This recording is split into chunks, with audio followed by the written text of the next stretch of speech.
ஆராதி ஆதாரம் அந்தோ அது மீண்டும் பாராது மேல் ஓதும் பற்று. ஆதாரம் ஆராதி,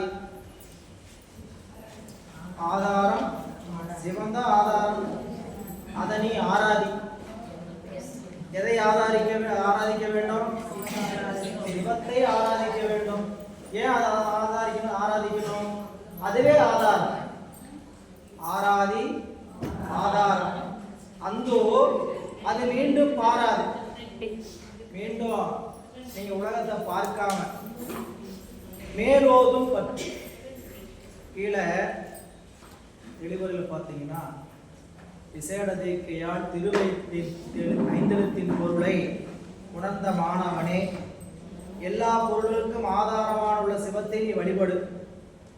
அதாவது சிகாரத்தை முதலாக வைத்து சிவாய நம என ஐந்தெழுத்தை ஓது. அவ்வாறன்றி முன்போலவே நகாரத்தை முதலாக வைத்து ஓதுவதற்கு காரணமாக உலகப்பற்று ஐயோ மிகவும் இறங்கத்தக்கது. நீ திருவைந்தெழுத்தின் பொருளை உணர்ந்த மாணவனை. இப்ப நம்ம எங்க கொண்டு வந்து பட்டியல் நிறுத்திட்டாரு? அஞ்செழுத்தை பத்தி நல்லா உணர்ந்திருக்கிற. அஞ்செழுத்துனா என்ன, அது அவருடைய பெருமை என்ன அப்படின்னு நல்லா தெரிஞ்சிருக்கிறையே. இப்படி தெரிஞ்சுக்கிட்டே மறுபடியும் சிவாய நமக்கு எனக்கு வேண்டாம், நான் நம சிவாய அப்படின்னு சொல்றதை நான் சொல்றேன் அப்படின்னு உலகப்பற்ற போய் நீ பற்றினா அது மீண்டும் இறங்கத்தக்கது. என்ன கேட்டீங்கன்னா புரிஞ்சுக்கிறதுக்காக சொல்றதுன்னா, உத்ராகத்தை ஐந்தெழுத்து என்னும் போது இப்படி சொல்லணும்னு ஒரு முறை சொல்லுவாங்க, வரைமுறை.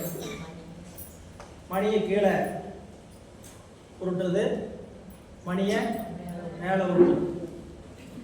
அஞ்செழுத்து சொல்லணும், மணியை கீழே ஊட்டினா உலகியல் நோக்கி இன்பம் கிடைக்கும், மேல் நோக்கி ஊட்டணும்னா அருளியல் நோக்கி இன்பம் கிடைக்கும் அப்படின்னு சொல்லப்படும். நமக்கு மந்திரம் ஓம் சிவாய நமன்னு கொடுத்துட்டாங்கன்னு வச்சுக்கேன், நமக்கு திருவருளை நோக்கி தான் பயணம், சரிங்களா? ஆனால் அஞ்செழுத்து மந்திரத்தை சொல்லும்போது மணி எங்கே விட்டுரும்? கீழே விட்டுரும். சில பேர் அப்படி விட்டுவாங்க, ஓம் சிவாய நம சிவாய. ஏன்னு கேட்டீங்கன்னா, நாம போய் கொஞ்சம் அப்படியே சொல்லி வைப்போமே, இல்லாட்டி 54 இப்படி விட்டுவோம், 54 அப்படி விட்டுவோம், இறைவனையே கன்ஃபியூஸ் பண்ணி விடுவோம். உனக்கு என்னதாயா வேணும்? உனக்கு என்னதான் வேணும்? உலகம் வேணுமா, அருள் வேணுமா? நீங்க அருளை கேட்டீங்கன்னாவே உலக இன்பம் கிடைக்கும். அதை முதல் நம்பணும். இறைவனை கேட்கறதுனால அவனுக்கு உலக இன்பம் கிடைக்காதுன்னு நினைச்சிடக்கூடாது. சரிங்களா? பெருமான் எல்லாத்துக்கும் கொடுப்பார். அதனாலதான் கேட்கும்போது பட்டியலாம் போடுறார். கருணகிரிநாத் சகல செல்வ யோகமிக்க பெருவாழ்வு நகையான பரகதியின் கொடுக்கிறார். எனவே இங்க சொல்கிறார், ஆராதி கீழாது விசேடதேக்கையால் திருவைந்தெழுத்தின் பொருளை உணர்ந்த மாணவனே.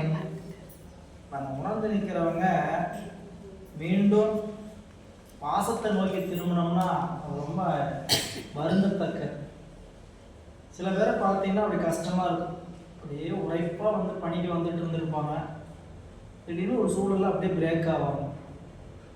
குடும்ப சூழலோ அவங்க நினைப்போ இங்கே நம்மளுக்கு ஒரு இப்படி வந்து நம்மளோட பயணிச்சுட்டு இருந்தாங்க, இப்போ வர்றதில்லை. அது பார்த்தா நம்மளுக்கு மனம் இறக்கமாக இருக்கு. என்ன அவங்க சூழல் என்னவோ, சரிங்களா? இது இறங்கத்தக்கது அப்படிங்கிறார். அதுதான் இங்கே சொல்றார். எல்லா பொருள்களுக்கும் ஆதாரமாக உள்ள சிவத்தை நீ வழிபடு. அது சிகாரத்தை முதலாக வைத்து சிவாய நம என ஐந்தெழுத்தை ஓது. அவ்வாறன்றி முன்போலவே நகாரத்தை முதலாக வைத்து ஓதுவதற்கு காரணமாக உலகப்பற்று ஐயோ மிகவும் இறங்கத்தக்கது. உலகப்பற்றை விட விரும்பாதவர் முதலில் சமயதைக்கை பெற்று திரு ஐந்தெழுத்தை நகார முதலாக மேற்கொண்டு ஓதி வர வேண்டும். அங்கனம் ஓதி வர வர உலகப்பட்டு சிறிது சிறிதாக நீங்கி ஞானத்தை நாட்டம் தொடங்கும். அவ்வேளையில் அவர் விசேடத்தை பெற்று திருவைந்தெழுத்தை சிகாரம் முதலாக கொண்டு ஓதி வர கடவர்.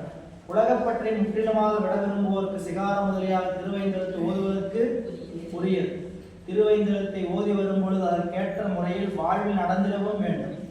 இது ஓதும் முறை, நிற்கும் முறை என்று கூறப்படும். இது 9ஆம் நூற்பாடு சிவஞான போதத்தில் நம்ம படிக்கிறோம். ஓதும் முறைனா என்ன அப்படின்னா விதி என்ன வங்கியெழுத்து, நிற்கும் முறைனா என்ன ஏகனா இறைவனே நிற்க அப்படின்னு சொல்லக்கூடியது. ஏன்னா 5 எழுத்து மந்திரம் சிவாய நம அப்படின்னு நம்மளுக்கு உபதேசம் பெறுகிறோம் அப்படின்னு கேட்டீங்கன்னா, அப்படி உபதேசம் பெற்ற பிறகும் சரிங்களா, இறைவருள்ள நாட்டம் இல்லாமல் உலகில் நாட்டத்தை தான் பெருசாக விரும்பினோம்னா நிற்கிற முறை வேறையாயிரும், ஓதுகிற முறை வேறாயிரும். புரியல? படிக்கிறது பிடிக்கிறது அப்படின்னு சொல்ற மாதிரி தான் எல்லாம் 5 எழுத்து சிவாயனம் ஓதிட்டு சரிங்களா, மந்திரம் முடிஞ்சு வழிபாடு முடிஞ்சு வெளியே போயிட்டா உலகம் தான் எல்லாமே அப்படின்னு நினச்சிக்கிட்டு வாழ்க்கை போகும். ஒவ்வொரு நாளும் பூசை என்பது நம்மளுடைய ஆன்மாவினுடைய உறுதிப்பாட்டை முன்னேற்றுவதற்கு. இன்னைக்கு பூசை பண்ணணும், பூசை பண்ணுற வரைக்கும் பூசையில் ஆனந்தமாக இருக்கும். அதை விட்டு ஏண்டா வெளியே வரும்னு தோணும். வெளியே மறுபடியும் கால் வைக்க வச்சோம்னா இது என்னன்னே ஞாபகம் இருக்காது. அந்த எல்லாமே என்ன ஆயிரும், புஷ்ஷாயிடும். உலகம் மட்டும்தான் அப்படியே காட்சியாக தெரியும். மற்ற எல்லாமே மறந்து மறுபடியும் எதுவும் அவளுக்கு ரீசார்ஜ் கேட்டிங்கன்னா மறுபடியும் அடுத்த நாள் பூசை.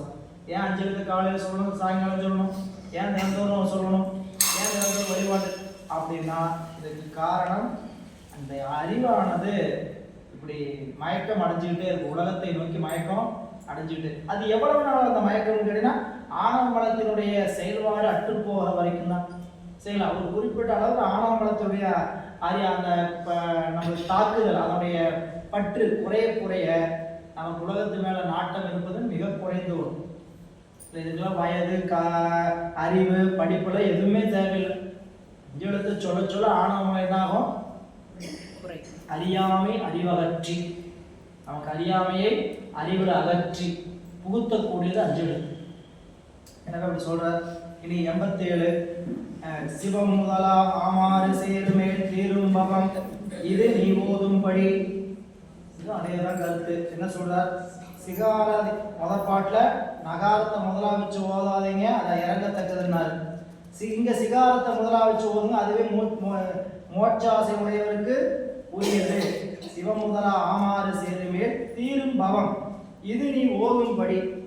சிகார பகார என்னும் 2 எழுத்துக்களும் முதலில் வரும்படி உச்சரித்தால் கூடமானால் பிறவிக்கு காரணமாகிய மலங்கள் நீங்கும். முத்தியை விரும்பிய நீ உச்சரிக்கும் முறை இதிலே ஆகும். இம்முறையில் செய்ய 5 எழுத்து ஜபம் ஆணவத்தின் வழியை கெடுத்து ஆன்மாவை கடவுளோடு சேர்ப்பதற்கு முக்கிய சாதனமாகும். எனவே வீடு வேற்று விருப்பமுடையவர்கள் சிவாயனம் என்ற கருத்து முறையில் பஞ்சாட்சரத்தை ஓதி வர வேண்டும் என்பது கருத்து. ஓதும் முறை, பஞ்சாக்கரத்தை ஜெபிக்கிற முறை, நிற்கும் முறை, ஆன்மா பற்றி நிற்கும் முறை. 5 எழுத்து சொல்லும் பொழுது அறிவு எதை பற்றி நிற்குது உலகத்துல, உலகத்தை பற்றாமல் நின்றதுன்னா ஓதுகிற முறையும் நிற்கிற முறையும் சரின்னு அர்த்தம் இல்ல. உலகத்தை பற்றி நிற்கிறோம் சரிங்களா. இதுல இன்னொரு விளக்கம்னு கேட்டீங்கன்னா, பற்றி நிற்கிறதுனா நம்ம அறிவுல அந்த கடமையில செய்யக்கூடாதுன்னு நினைச்சிட்டு செய்யக்கூடாது இருக்கக்கூடாது. எல்லாமே நமக்கு உரியது இல்ல. மனைவிக்கு செய்ய வேண்டியது, மக்களுக்கு செய்ய வேண்டியது எல்லாமே நமக்கு உரியது இல்ல. அந்த பற்று நம்மளது பட்டிருக்கூடாது இல்ல. அவங்களுக்கு நம்ம செய்ய வேண்டிய எல்லா கடப்பாடும் நம்ம செய்யணும் புரியல. அதுல போய் நம்ம என்ன ஆகக்கூடாது, அழுந்திடக்கூடாது. அதுல போய் நம்ம அழுதுட்டு நான் இல்லைன்னா என்ன எதுவுமே நடக்காது, நான் தான் எல்லாமே அப்படின்னு நினைச்சிட்டு அதுல போய் அறிவு அழுந்திருக்க கூடாது. தவிர இப்படி சொல்ற கீழே பாருங்க, அதான் சொல்ற சிகாரம் முதலாக சேரு ஆமாறு அளவுதான் சிவம் முதலா ஆமாறு சேருமே தீரும் பவம் இது நீ ஓதும்படி சரிங்களா. அதனால 5 எழுத்து என்பது ஓதுவது மிக அவசியம். மலையளவு சாமிக்கு கடுகளவு கற்பூரம், மலையளவு சாமிக்கு கடுகளவு கற்பூரம். அது பெருமான மிக பெரிய அவருக்கு நாம் என்ன செய்ய போறோம், அந்த சாதனத்தை பயணம் 5 எழுத்து சொல்றோம். நாம் எது பெரிய சாதனைன்னு சொல்லிட்டு சாதனை சாதிச்சிருச்சா நினைச்சக்கூடாது. இது முழுக்க முழுக்க சாதனை சாதிப்பது நமக்காக தான் இல்ல. எனவே இங்க சொல்லுகிற இனி அடுத்த பாடல் 88 பாருங்க. வகாரம் ஆன்மாவை சிவமாக்குதல். வகாரம் கொண்டு போய் சிவத்திற்கு கொண்டு போய் ஆன்மாவை எப்படி சேர்க்குதுங்கிறது ஒரு முக்கியமான உண்மைப்பாட்டு. வா சி அருளி எவ்வை வாழ்வைக்கும். வாசி அருளையும் படிக்கூடாது. வா சி அருளி எவ்வை வாழ்வைக்கும் மற்றதுவே ஆசில் உருவமாம் அங்கு. அதாவது வா சக்தி உமை, வகாரம் வா சி அருளி சிவத்தை நமக்கு கொடுத்து எவ்வை வாழ்விக்கும், யகாரத்தை ஆன்மாவை வாழ்விக்கும். ஆன்மாவுக்கு எதுங்க வாழ்வுன்னு கேட்டா சிவத்தோடு கூடுவதுதான் வாழ்வு. சிவ அப்படின்னு நம்ம பேருக்கு முன்னாடி போட்டோம்னா நம்ம மங்களமுடையவர்கள் அர்த்தம். வேற எதை போடலைனாலும் சிவன் போட்டீங்கன்னா மங்களமுடையவர்கள். சிவத்தினுடைய சாதனமாகிய திருநீரை பூசறையும் கண்டி அணிஞ்சிங்கன்னா மங்களமுடையவர்கள். மற்ற பொருள்லாம் மங்கள, இது சிவமே மங்கள பொருள். சரிங்களா? அதனால இங்க சொல்றார், திருவைந்தெழுத்தை சிவமுதலாக ஓதினால் பகாரமாகிய திருவருள் யகாரமாகிய வேறு சிகாரமாகிய சிவத்தை அடைய செய்து உயிரை பேரும் பெருவாழ்வில் நிலைபெற்றிருக்க செய்யும். அந்த முக்தி நிலையில் அந்த திருவருளை அவ்வுயிருக்கு குற்றமில்லாத உடம்பாய். ஆமா, இப்ப நம்மளுக்கு போதிக்கு இந்த உடம்பு மாயா உடம்பு. சரிங்களா? இந்த உடம்பு எப்ப அருளுடம்பாக ஆகுது அப்படிங்கிறது பூசையில நம்மளுக்கு அருளுடம்பாக அது காட்சிப்படும். காட்சிப்படும் பயன்பாட்டுக்கு பூசைக்கு அதை வந்து துணை செய்யும். அருளுடம்பாக இருந்து அதுதான் சிவபிரகாசத்திலையும் நம்ம படிப்போம். 70வது பாடலில் சொல்லுவார். அதை சொல்லும் பொழுது இந்த உடம்பினோட சுற்றி இருக்கக்கூடிய உலகம் இது அத்தனையும் ஆணவ மலத்தில் அழுந்தி இருக்கும் போது துன்பத்தை தரும். அதுவே அருளில் அழுந்தி இருக்கும் போது இதே உடம்பு இன்பத்தை தரும் அப்படின்னு 70வது பாடல் என்ன சொல்றார்? மாயை மாமாயை மாயா வரும் இருளின் வாய்மை ஆய ஆறுயிரின் மேவும் மருளினில் இருளாய் நிற்கும். அதேதான் மாயை மாமாயை மாயா வரும் இருவினையின் வாய்மை ஆய ஆறுயிரில் மேவும் அருளினில் ஒளியாய் நிற்கும். அதே உடம்புதான். இந்த உடம்பு உலக, அதாவது ஆணவம் கண்மம் மாயில் அழிந்திருந்த போது இது துன்பத்தை செஞ்ச உடம்பு.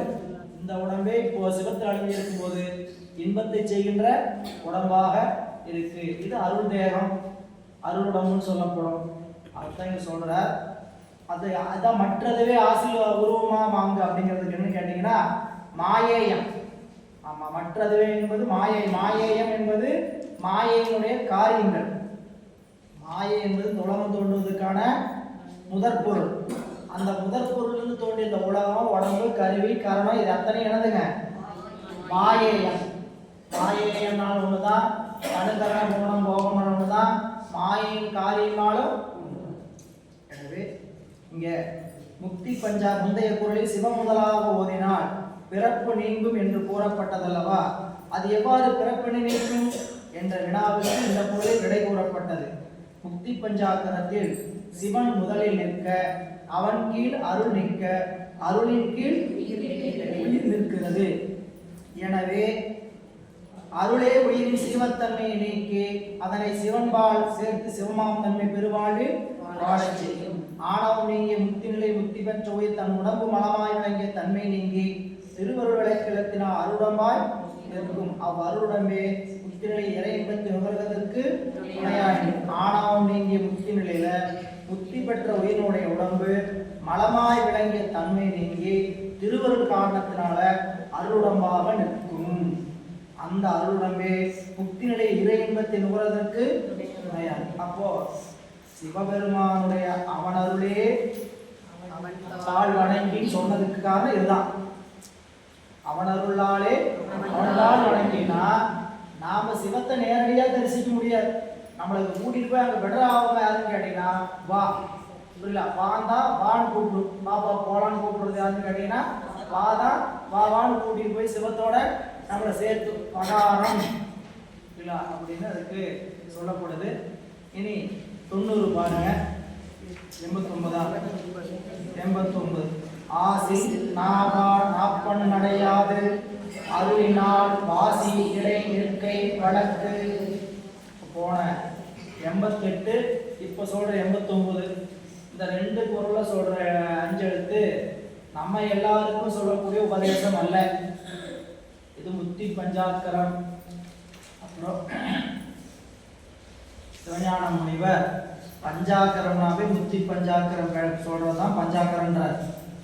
இல்ல நமசிவாய சிவாய நம்மெல்லாம் படிக்கல. 5 எழுத்துன்னா எதுன்னு கேட்டீங்கன்னா முத்தி பஞ்சாக்கரம். அதுல முத்தி பஞ்சாக்கரம் நகார மகாரங்கள் நீங்கி இருப்பு.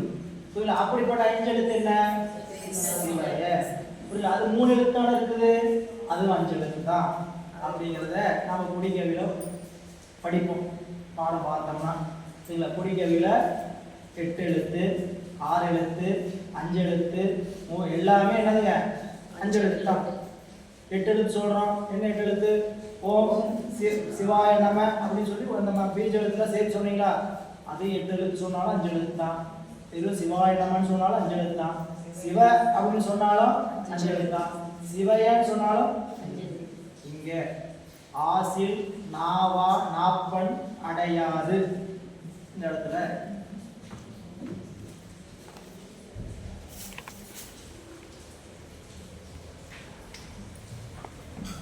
நா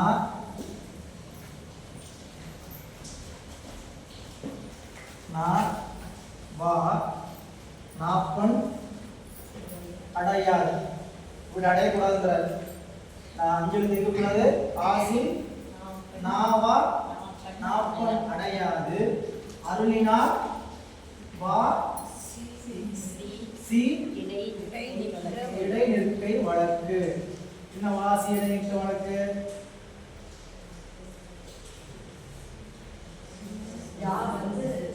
வா சி இடை நிற்கை வழக்கு. இப்ப இதுவரைக்கும் நம்ம எப்படி இருக்கிறோம்? வா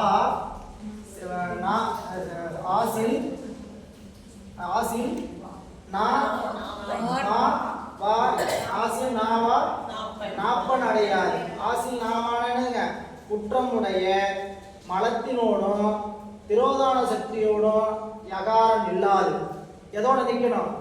வாசி இடை நிற்கை வழக்கு. இல்ல அதான் இந்த குறளை சொல்லும்போது ஆசில் நாவா நாப்பன் அடையாது. அதாவது இது என்னன்னு கேட்டீங்கன்னா, இது இருதலை கொள்ளி. இப்படி நின்னோம்னா என்ன, அந்த பக்கம் போறதா இந்த பக்கம் போறதா உலக. இது சில நேரத்துல நமக்கு என்ன தோணும் கேட்டீங்கன்னா, வகுப்புக்கு போறதா, வீட்டு வேலை பார்க்கறதா, திருமணத்துக்கு போறதா, இது இங்கிட்டு அங்க ஊசலாடும். சரிங்களா? இதுக்காக மனத்தினால் நிகழ்வது. இல்ல ஆசில் நாவா நாப்பன் அடையாது. அப்படி அடையாம எப்போ அது சிவத்துக்கு மகாரத்துக்கு நடுவில் நிற்கும்? அருளினால். அருள் இருந்துச்சுன்னா சரிங்களா, அங்க என்னென்னலாம் நீங்க கிளம்புறதுக்கு தடை வந்துச்சோ அதெல்லாம் ஆப்பா இருக்கும். இல்ல எது ஆப்பா இருக்கும்? அருளே ஆப்ப வைக்கும். ஏன் ஆப்பா இருக்குதுன்னு கேட்டீங்கன்னா, அருளே என்ன பண்ணிருக்கோம்? அதுக்கான ஆப்ப வச்சிருக்கோம். அப்போ நமக்கு அருள் கூடல. அருள் கூடாதுன்னு தவம் பத்தல. சுத்தி எங்க வந்தீங்கன்னா தவம். மீண்டும் நினைக்க வேண்டியது, தவம் என்பது இந்த ஒரு பிறப்பினால் வருவது அல்ல. பல பிறப்புல செய்த தவம் இந்த இடத்துல கொண்டு வந்து விட்டு இருக்குது. இந்த தவத்தை வச்சுக்கிட்டு நாம என்ன பண்ணணும்? இன்னும் கூடுதல் தவம் செய்யணும். அதனால சொல்றேன், தவம் செய்வார் தங்கரும் செய்வார். தவம் செய்வார் தவம் கங்கரும் மற்றெல்லாம் அவம் செய்வார் ஆசையில் பட்டு. தவம் செய்யறவங்க என்ன பண்ணுவாங்க? அந்த தவத்துக்கான பணியை செய்வாங்க. மற்றவங்க என்னங்க பண்ணுவாங்க? அவன் செய்வார், வேண்டாத வேலை செய்ய. எதனால அப்படி செஞ்சா? ஆசையில் பட்டு. இல்ல அப்போ தவமும் தவமுடையார்க்கே. தவமும் தவம். அதனால இங்க ஆசில் நாவா நாப்பன் அடையாது அருளினால் வா சி இடை நிற்கை வழக்கு. ஆன்மா எப்படி நிற்கணும் அப்படின்னு கேட்டீங்கன்னா, தடுக்கி விழுந்தாலும் மகாரத்தோடைய மடியில தான் விழுகணுமே தவிர மீண்டும் போய் எங்க விழுந்துடக்கூடாது? நகாரத்தோடைய அடியில போய் விழுந்துடக்கூடாது. வலிக்கு விழுந்தாலும் அம்மாவுடைய மடியில தான் விழுகணுமே தவிர மீண்டும் உலகத்துல போய் விழுகக்கூடாது அப்படின்னு காட்டுறார். இனி அடுத்தது 5 எழுத்து நிலையால் பல வகைப்படும். அதை காட்டுறார். எல்லா வகையும் இயம்பும் இவன் அகன்று இல்லா வகையை இணைந்து. அப்புறம் அந்த சிவாய அப்படிங்கிற பஞ்சாக்கரம் முக்தி பஞ்சாக்கரம் எல்லாருக்கும் வழங்கக்கூடிய பஞ்சாக்கரம் அல்ல. மூணாவது தீக்கையில மட்டும்தான் வழங்குறாங்க. சரிங்களா? முதல் 2 தீக்கையில முக்தி பஞ்சாக்கரம் வழங்கப்படுவதில்லை. நமக்கு அங்க அதை வாங்கணுங்கிற விருப்பம் நமக்குள்ள வந்தாலுடைய அது நிகழாது. நமக்கு வாங்கணும்னு ஆசை வந்தாலும் அது நிகழ்வுக்கான காலம் பலகாலம். குறைந்தபட்சம் கணக்குப்படி 12 ஆண்டுகள் சிவபூஜை பண்ணியிருக்கணும். குறைஞ்சபட்சம் 12 ஆண்டு சிவபூஜை பண்ணியிருந்தா 12 ஆண்டுல 12 365 நாள் இன்று 216 போட்டீங்கன்னா இத்தனை தடவை மந்திரம் சொல்லியிருக்கணும் ஒரு கணக்கு. இத்தனை மந்திரம் சொல்லியிருந்தீங்கன்னா அதை செய்யலாம், அது செஞ்சு வைக்கலான்ட்டு. அதை எல்லாருக்கும் செய்ய முடியுமா அப்படின்னு கேட்டீங்கன்னா எல்லாருக்குமே ஆசை என்னன்னு கேட்டீங்கன்னா குருநாதர் சொல்லுவார் எல்லாரும் முந்தி அந்த எல்லாரும் நிர்வாணத்தைக்கு கொடுங்க அப்படின்ட்டு. எல்லாருக்கும் கொடுக்கறது இல்லை. ஏன் கொடுக்கறது இல்லை? அது உலகப்பற்று மீன்கணங்களுக்கு மட்டும்தான் கொடுக்கறது. சரி, அப்படிதான் கொடுக்குறாருன்னு கேட்டால் அதுவும் இல்லை. சரிங்களா? உலகப்பற்றோட இருக்கக்கூடியவங்களுக்கு சிலருக்கு நிகழ்ந்துடும். ஏன் நிகழுதுன்னா அது அவங்களுக்கு குருநாதருடைய திருவருள் உணர்த்தியதனால அவங்களுக்கு செஞ்சு வைக்கிறாங்க. அது செஞ்சு வைக்கிறதுக்கான காரணம் எல்லாருக்குமே அப்படி செய்யறதில்ல. இப்போ நீங்கள் 100 பேர் வாங்கினாங்கன்னா அந்த சிவ பூஜை 100 பேர் ஒன்றா வாங்கினவங்களா இருப்பாங்க. ஒன்றா வாங்கினவங்கள ஒருத்தருக்கு தான் நிர்வாணத்துக்கு அந்த 5 ஆண்டுகள் வச்சுக்கிறேன். இல்லை, அந்த ஏன் காரணம் கேட்டீங்கன்னா குருநாதர்கிட்ட அந்த அவருடைய திருவருள் அவருடைய அறிவுல உணர்த்துறது. பூசையில் அவங்களுக்கு அறிவுல உணர்த்துறது. அது உணர்த்ததாக நம்ம பூசையில் நம்ம இருந்து பார்த்தோம்னா தெரியும். பூசையில் இருக்கும்போது சில விஷயங்கள்லாம் நமக்கு இப்படி திருவருள் செய்யலாம்னு நினைப்பு வந்ததுன்னா அது திருவருள் உபகாரம். நாம நினைச்சுக்கிறது இல்லை. திருவருள் நமக்கு அறிவுல என்ன பண்ணுதுன்னு கேட்டீங்கன்னா அந்த இடத்துல நீங்க பூசையில உரைத்து நிற்கும் போது ஒரு விஷயம் இப்படி வருதா, சரி திருவருள் உபகாரம், சரி இது செய்ய வேண்டாம்னு சொல்லுதா, திருவருள் உபகாரம் அப்படின்னு நினைந்து நிற்கணும். அப்படி குருவருள் நமக்கு வாய்க்குமானால் அந்த இடத்துக்கு போய் நமக்கு அந்த முக்தி பஞ்சாகரமும் கிடைக்கும். அந்த முக்தி பஞ்சாகரம் என்பது நாம முழுவதும் நீங்கி சிவ அப்படிங்கிற எழுத்து மட்டும் நிற்கிறதில்ல. நம்மளுடைய அறிவுலையும் என்ன நினைப்பு இருக்குன்னு கேட்டீங்கன்னா அதாவது நான் எல்லாத்தையும் விட்டுட்டு வந்துட்டேன்னு அர்த்தம் இல்லை. நீங்க நிர்வாணத்துக்கு கொடுத்துட்டாங்க அப்படின்னு கேட்டீங்கன்னா அவர் யாரு? எல்லாத்தையும் விட்டு உலகப்பற்ற விட்டவர் அர்த்தம் இல்லை. அவருடைய அறிவுல உலகத்தின் மீது விருப்பம் கிடையாது. அறிவுல உலகத்தின் மீது விருப்பம். ஆனா வாழ்க்கை எப்படி இருக்குது? எல்லாத்தையும் சந்திச்சு அதை விருப்பம் அந்த வாழ்க்கை வாழ்ந்தாக வேண்டியதா இருக்கு.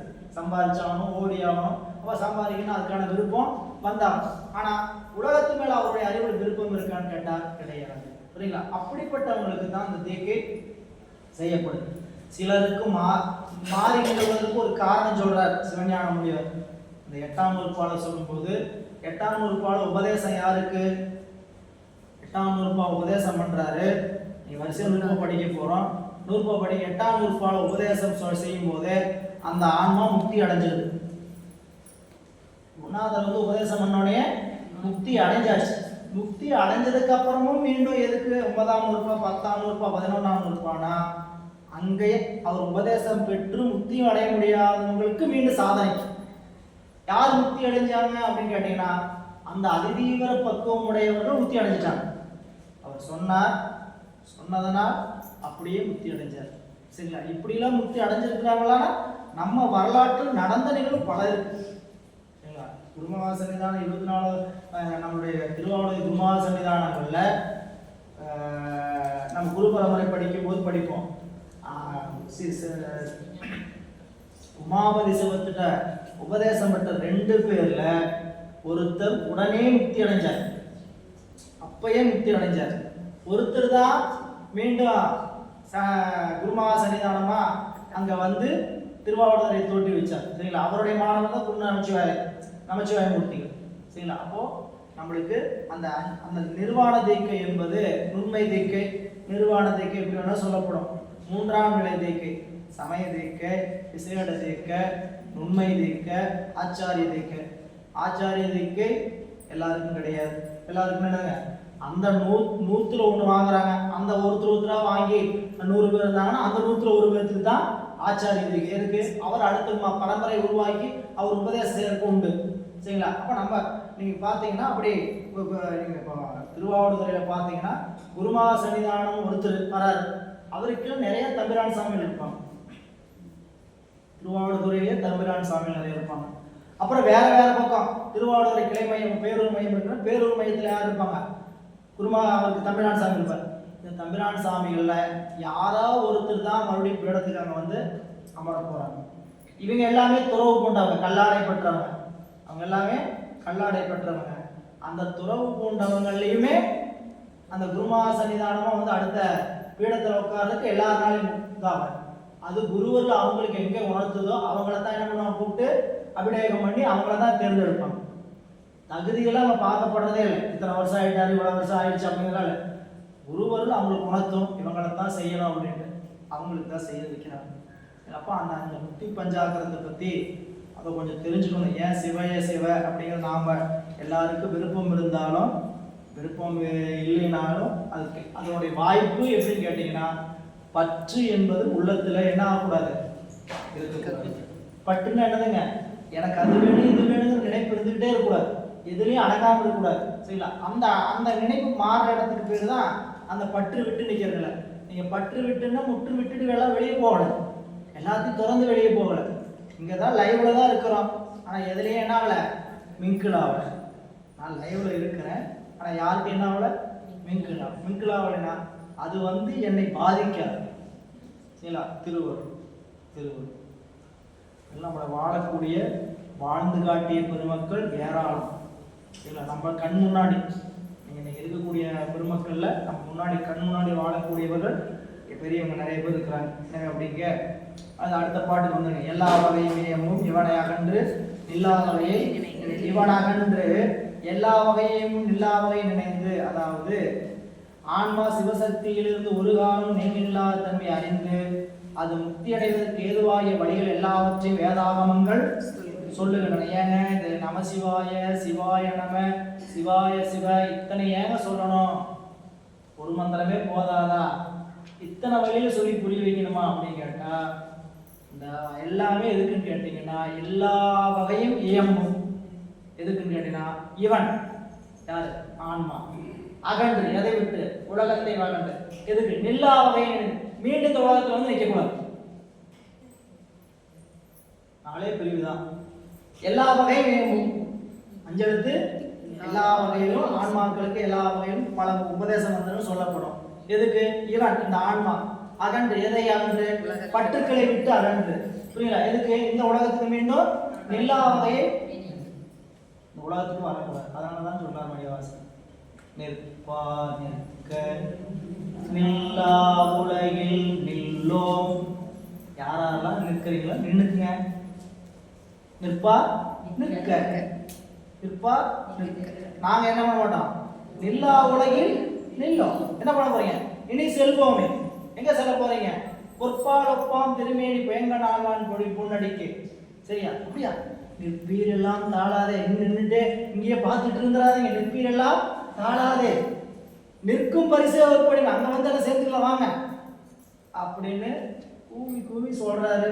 சரிங்களா? பாட்டு மட்டும் ஓடுது, இந்த அறிவுகளும் மட்டும் மாற்றமே நிகழ மாட்டேங்குது. அப்படின்னா தவம் நம்மளுக்கு கூட மாட்டேன். தவம்னா என்ன இல்லைன்னா தினந்தோறும் 5 எழுத்து ஓதுகின்ற முறைதானே.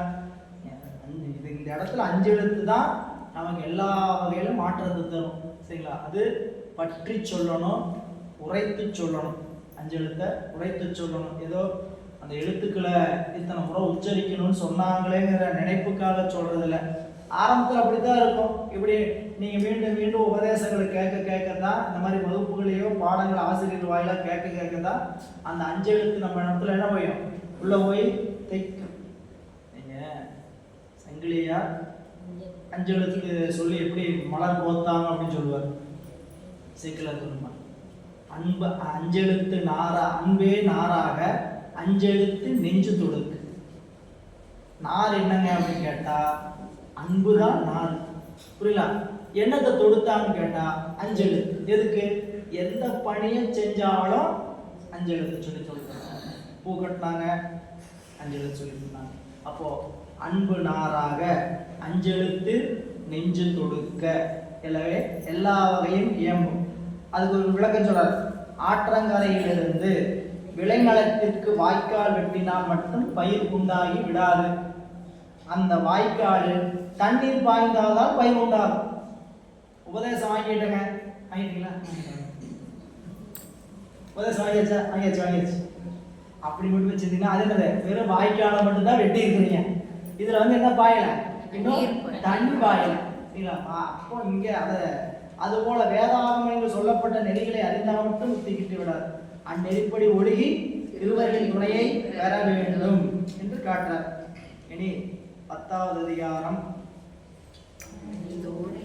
அணைந்தோர் தன்மை, அனுபூதி. இதுக்கு பேரு அனுபூதி. இதை பெற்றிருப்பது அந்த சீவன் புத்தி. இந்த புத்தி எப்படி இருக்கும், அணைந்தோர்கள் எப்படி இருப்பாங்க, அவங்களுக்கு என்னென்னலாம் இலக்கணம். இதுதான் நம்மளுடைய திருவள்ளுவர் நீத்தார் பெருமைன்னு சொல்றார். எல்லாம் போய் நீத்தார் பெருமையை போய் முழுசா படிச்சு பார்ப்போம். நீத்தார் பெருமை முழுசான தனிமையாளர்களோட படிச்சு பார்ப்போம். ஒழுக்கத்து நீத்தார் பெருமை விழுப்பத்து வேண்டும், பணமை துணிவு துறந்தார் பெருமை துணை கூறி மையத்தில் இறந்தாரை எண்ணிக்கொண்டற்று இருமை வகை தெரிந்து ஈண்டு அறம் கொண்டார் பெருமை பெருங்கிட்டு உலகு உடனென்னும் தொட்டியான் உரைந்தும் காப்பான் மரண் என்னும் ஐப்பிற்கோர் வித்து அப்படின்னு சொல்லி அதுக்கிறார். அதுல ஒவ்வொரு குறளுக்கும் இந்த ஞானிகளுடைய நிலை என்ன இல்ல, ஐந்தவித்தான் ஆற்றல் அகல் விசும்புலோர் கோமான் இந்திரனே சாலும் இல்ல. 5 புலனுடைய ஆற்றலுக்கு இந்திரன் கூட முன்னாடி நிற்க முடியாது.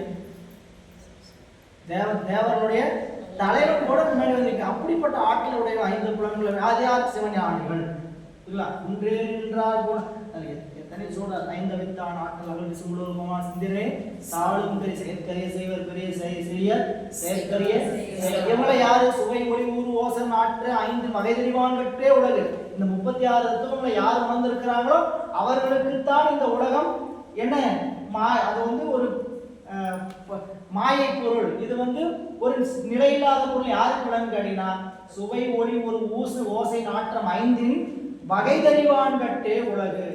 இந்த உலகம் கொடுத்திருக்கிறார். இந்த உலகத்துல சொல்லப்பட்ட இந்த சுவை ஒளி ஊர் ஆசை நாற்றம் முதலான பொருளா இருக்கு இல்லையா, அதனுடைய 36 தத்துவங்களை எவன் உணர்ந்து நிற்கிறானோ இவையெல்லாம் நித்த பொருள் அல்ல, அனித்த பொருள். இதெல்லாம் எழுதுறாரு பரிமையாளர். நித்த பொருள் அல்ல, இவையெல்லாம் அனித்த பொருள் உணர்ந்து நிற்கிறவங்களுக்கு தான் உலகத்தினுடைய தன்மை விளங்கும். அப்ப அதை சொல்லும் போது அப்படியெல்லாம் காட்டுறார். ஒழுக்கத்து நீத்தார் நீத்தர பெருமைன்னு போய் படிச்சு ஒழுக்கத்து நீத்தார்னா என்னன்னு விளக்கம் சொல்லியிருப்பார். ஒரு பெரிய பத்தி. ஒழுக்கத்து நீத்து நிற்கிறதுனா என்ன அப்படின்னா தனக்குரிய வாழ்க்கை ஒழுக்கத்துல நின்று நீத்தவர், எல்லாத்தையும் விட்டு துறந்து போனவங்க, வாழ்க்கை ஒழுக்கத்தில் நின்று நீத்தவர் அப்படின்னு விளக்கமா அதுக்கு அருமையா சொல்லியிருப்பார். எனவே இங்க அந்த 10ஆம் அதிகாரம் அணைந்தோர் தன்மை, அனுபூதி, சமாதி அடைந்தோரது தன்மை. இது யாருடைய தன்மை? சமாதி. சமாதினா நெட்டை கூடுதல். அவங்களுடைய தன்மை எப்படி இருக்கும் அப்படின்னு பதியாதி. அணைந்தோர் என்பவர் உலகப்பற்றை முற்றிலும் துறந்து நிட்டை கூடி திருவடி இன்பம் ஒன்றிலேயே திளைத்திருப்போர் ஆவர். அவர் உடம்போடு கூடி இந்த உலகில் வாழ்ந்து வருவரே ஆனாலும் புத்தி பெற்றவரே, அதாவது உடம்பை விட்டு நீங்கிய பின்னர் அடையக்கூடிய முக்தி இன்பத்தை இந்த உடம்பில் இருக்கும் போதே பெறுவார்கள். உடம்போடு கூடியிருந்தாலும் உடம்போடு எந்தவித ஒட்டுதலும் என்று வாழ்பவர்கள். இப்படிப்பட்டவர்களை தமிழில் அணைந்தோர் என்றும் மடங்குளார், சீவன்முத்தர் என்று மடங்குவர்கள். சிவத்தை அணைந்தவர் ஆதலால் அணைந்தோர் எனப்பட்ட இவர்களுக்கு உடம்பு நீங்கு வரையிலும் இவர்களுடைய இச்சா ஞான கிரியைகள் தொழிற்படும் தன்மை இந்த அதிகாரத்தில் கூறுகின்றார். இந்த அதிகாரத்தில் என்ன சொல்கிறார்? அவங்க இந்த உடம்போடு இருக்கிற காலத்திலேயே சிவத்தை அனுபவித்துக் கொண்டிருப்பவர்கள். அப்படி சிவத்தை அனுபவிக்கக்கூடிய காலத்துல இந்த உலகத்துல அவங்க இருந்தாங்கன்னா அவங்களுடைய இச்சை கிரியை ஞானம், அவங்களுடைய செயல், அவங்களோட நினைப்பு, அவங்களுடைய வாக்கு இதெல்லாம் எப்படி இருக்குன்னு கேட்டா இறைவனை நினைந்துதான் தொழில் செய்யும். இச்சை கிரியை ஞானம், விருப்பம், செயல், அறிவு மூன்றும் இறைவனை நோக்கித்தான் இருக்கும் அப்படிங்கிறதா இங்க காட்டுகிறார். பாருங்க, உங்களுக்கு என்னென்னலாம் பேருன்னு கேட்டீங்கன்னா நிறைய நூல்ல பார்த்தீங்கன்னா பரமுத்தர் அருமையான சொல். பராவு சிவர், நம்முடைய ஞானசம்பந்த பெருமான் சொன்ன வாக்கு பராவு சிவர். அந்த சிவம் எங்கேயும் விராவி கிடக்குது. எந்த சிவம்? நாம வழிபாடு செய்யக்கூடிய சிவம் எங்கும் விரவி கிடக்கிறது. இந்த சீவன் முத்தவர்கள் யாருன்னு கேட்டா நடமாடும் சிவம், பராவு சிவன். ஒரு இடத்தை விட்டு ஒரு இடத்துக்கு போகின்ற சிவம் அப்படின்னு இவங்க பேரை நம்மளுடைய ஞானசம்பந்த பெருமான் வழிமொழி திருவராகம் பதியத்தில் பாடுறார். அதில் நீங்கள் படிச்சீங்கன்னா சொல்லுவார், பராவு சிவர் அராவு நினை அப்படின்னு சொல்லி அந்த பாடல்ல பராவு சிவர் அடியார்கள், இந்த சீவன் முத்தர்கள். அது நம்மளுடைய திருவள்ளுவர் முற்றத்துறந்த முனிவரது பெருமைன்னு சொல்லுவார். அவர் யார்? சீவன் முத்தர் நீத்தார் பெருமைனாருங்க, முற்றத்துறந்த முனிவரது பெருமை. அவங்கெல்லாம் இந்த உலகத்துக்கு, அதனால ஏன் அவங்க அப்படிப்பட்ட பெருமை உடையவர்கள்? முற்றத்துறந்த முனிவர்கள் ஏன் உலகத்தில் அப்படிப்பட்ட பெருமை உடையவங்க? இந்த சீவன் முத்தர்களை ஏன் மதிக்கணும்? அவங்க தான் இந்த உலகிற்கு உள்ளவாறு உண்மையை சொல்றவங்க. இந்த உலகத்துக்கு உண்மையை உள்ளவாறு உணர்த்துவார் யாருன்னு கேட்டீங்கன்னா ஞானிகள் தான். சரி, அந்த வாழ்க்கை என்ன, இந்த உடம்பு என்ன, நாமளே எல்லாம் கேட்டான்னு சொல்லுவோம். நம்மளே சொல்லிட்டு இருக்கிறேன் புரியல, சில விஷயங்கள் யாருக்கு தகுந்த மாதிரி தான் சொல்லுவோம். உடன்பாடு இல்லை எனக்கு உள்ளவாறு சொல்ல முடியுதான்னு கேட்டா நமக்கு சில இடத்துல என்ன வந்து விருப்பம் வெறுப்பம் தான். அந்த இடத்த கடந்தவங்க தான் அவங்க சீவன் முத்தர்.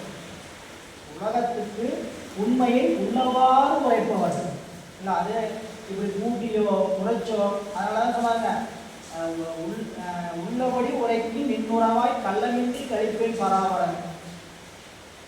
யாராவது எங்கிட்ட வந்து உள்ளதை உள்ளபடி உரைக்கு அவருக்கு நான் நின் உறவாய் கள்ளமின்றி கழிப்பேன் பராமரன். அதாவது அவங்ககிட்ட எந்த விதமான கள்ளம் இல்லாமல் பழகுவினர். அப்போ இறைவனுடைய திருவருள் அந்த பெருமக்கள் எப்படி இருக்கிறாங்க அப்படிங்கிறது காட்டுறார். ஓங்கு உணர்வின் உள்ளடங்கி உள்ளத்துள் இன்பு உணர்ந்த தூங்குவர் மற்ற ஏது ஒன்று சொல். இதுல இந்த சமாதி கூடனவங்களுடைய நிலை யோக நித்திரை. நித்திரைக்கு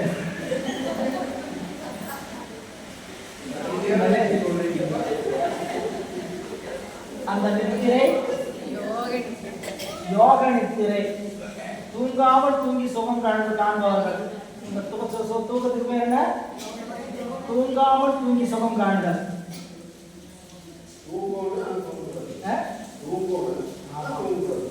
உடம்புலாம் தூங்காது, அறிவு நல்லா தூங்கி இருக்கும்.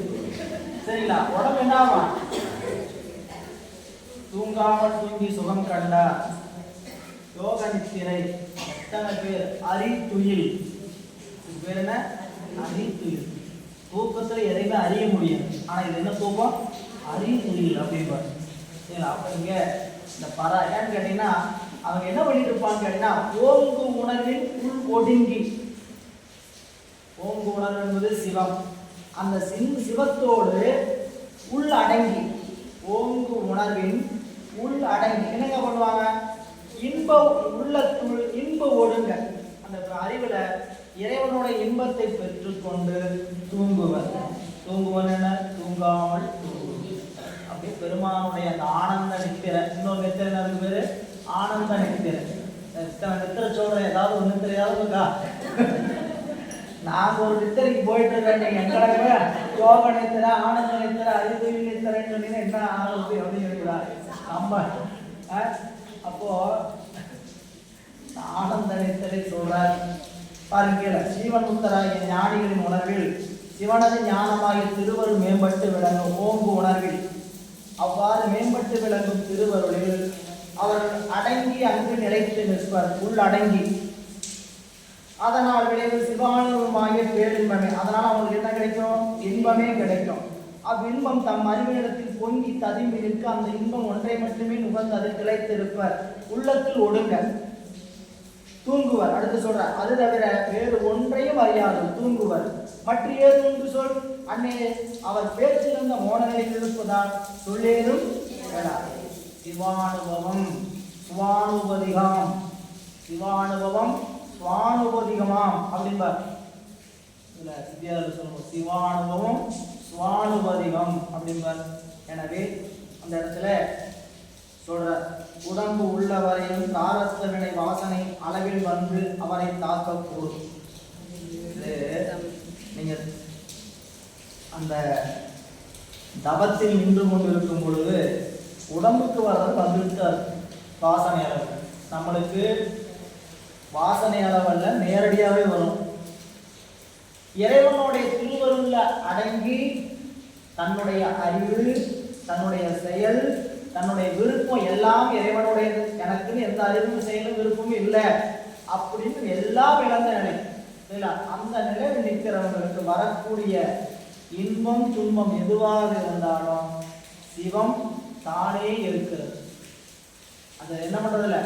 அப்படி நமக்கு ஒரு அந்த சீமன் முத்தர் ஆகிய ஆன்மாவுக்கு ஒரு வினையை கொடுக்கணும்.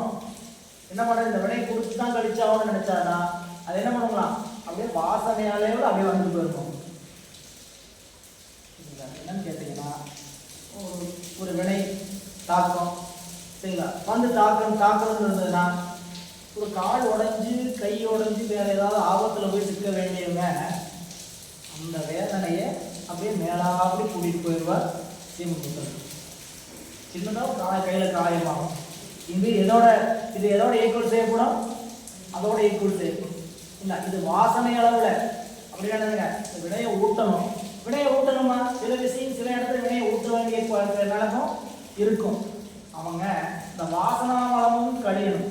நமக்கு ஆணவ மலமும் கூட ஒரு இடத்துல நீங்குமாமா. ஆனா வாசனா மலம் என்ன ஆகும், வந்து தொத்தி பார்க்கும். நான் எப்படி இருந்தும் தெரியுமா, விட்டுட்டு வந்துட்டோம், எல்லாம் வேண்டாம் வந்தாச்சு, வேண்டாம் வந்ததுக்கு அப்புறம் என்ன நினைக்கலாம், நான் எப்படி இருந்தும் தெரியுமா. இதான் வாசனா மலம் பட்டுக்கிட்டே வரும். இந்த வாசனா மலம் நீங்களாம் தொடர்ந்து யோசிச்சு பாருங்க. புரியல, நம்ம வீட்டில் ஒரு வீட்டில் 30 வருஷமா வாடகைக்கு வந்துட்டு இருக்கோம். இல்லை, சொந்த வீடு கட்டி போயாச்சு. என்ன வீடு கட்டி போயாச்சு, சொந்த வீடு கட்டியா போச்சு. எங்க வீடு பழைய வீடு. பழைய வீடு என்னது, நாங்கள் இருந்த வீடு எங்க வீடு. எது உங்க வீடு, நீங்க தான் புது வீடு வாங்கிட்டு போயிட்டீங்களா, சிவபெருமானோட வீட்டை. இன்னும் பழைய வீட்டை உலகத்தை பார்த்துட்டு எங்க வீடு கேட்டுட்டு என்ன அர்த்தம். இந்த மாதிரி பல விஷயத்துல வாசனா மலம் என்ன ஆகும், வந்து எட்டி பார்க்கணும். நான் தான் அங்க அப்படி இருந்தேன், இங்க எப்படி இருந்தேன். அதெல்லாம் வாசனா மலத்தினால பெருங்காயம் எடுத்ததுக்கு அப்புறம் பெருங்காயத்தை வர வாசம் போல மலம் நீங்கி அப்படின்னா நம்ம இடத்துல இதெல்லாம் நம்மளை பத்தி பேசலாம்னு ஏதாவது நினைச்ச கூடாது. சரி, நம்மளை கொண்டு எங்கேயாவது பொருத்தி பார்த்துட்டு நம்ம ஒன்றும் விடையே கிடைக்க மாட்டேங்குத, ஒன்றும் பாதுகாப்பு விடையே கிடைக்க மாட்டேங்குது, நம்ம இதெல்லாம் இல்லை. இதெல்லாம் இந்த நிலையை அடைஞ்சவங்க எப்படி இருப்பாங்க அப்படின்னா, ஓங்கு உணர்வின் உள் அடங்கி சிவபெருமானுடைய பேருணர்வுல அங்க போய் அடங்கி அதனால் இன்பத்தை பெற்று உள்ளத்துள் அடங்க தூங்குவர்.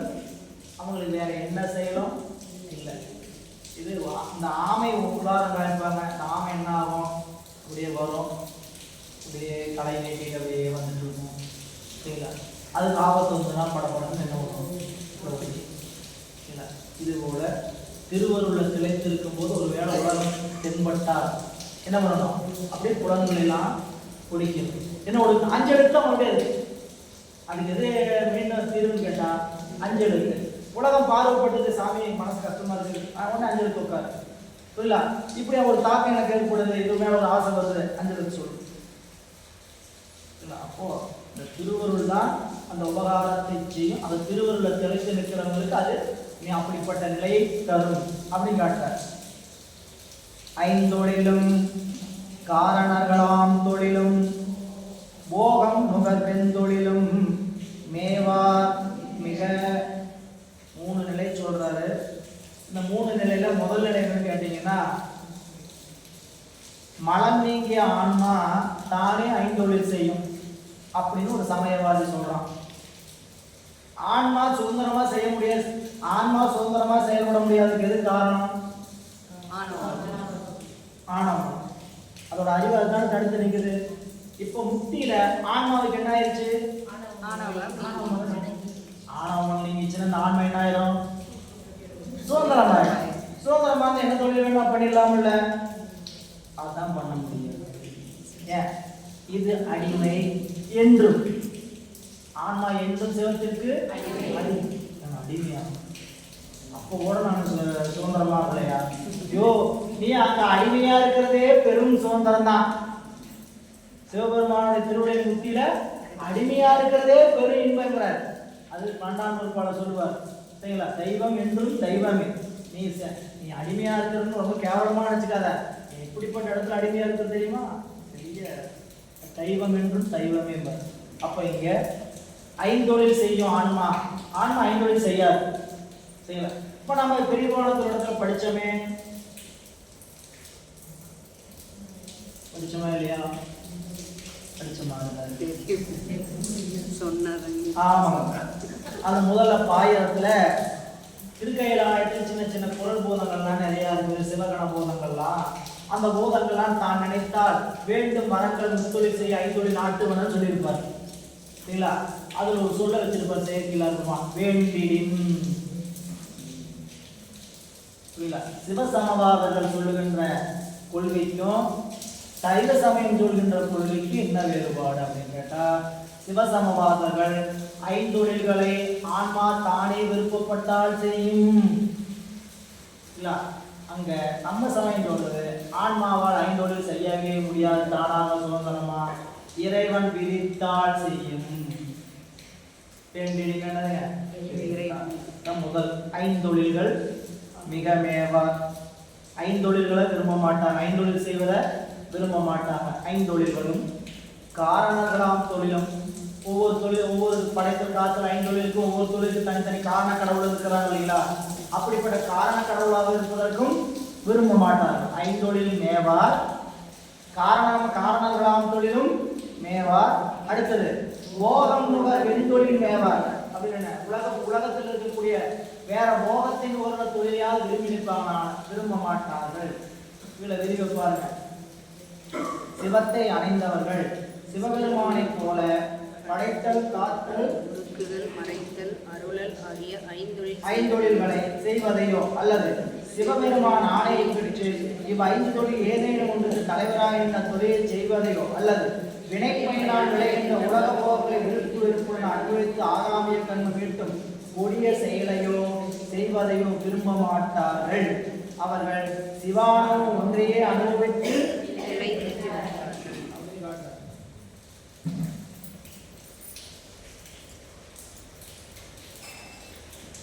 அன்பர்களே, இதுல கீழே கொடுத்துருக்க சிவசமவாத செய்வர், சங்கராந்த செய்வர், இதெல்லாம் நீங்க சிவஞான சித்தியார் பரபக்கத்துல படிக்கும் போது தெரிந்து கொள்ள வேண்டிய. ஆனா என்ன சொல்லப்பட்டிருக்கு கேட்டீங்கன்னா, சிவனை போல ஆன்மா ஐந்தொழில் செய்யும் நினைச்சுக்க வேண்டாம், செய்யாது.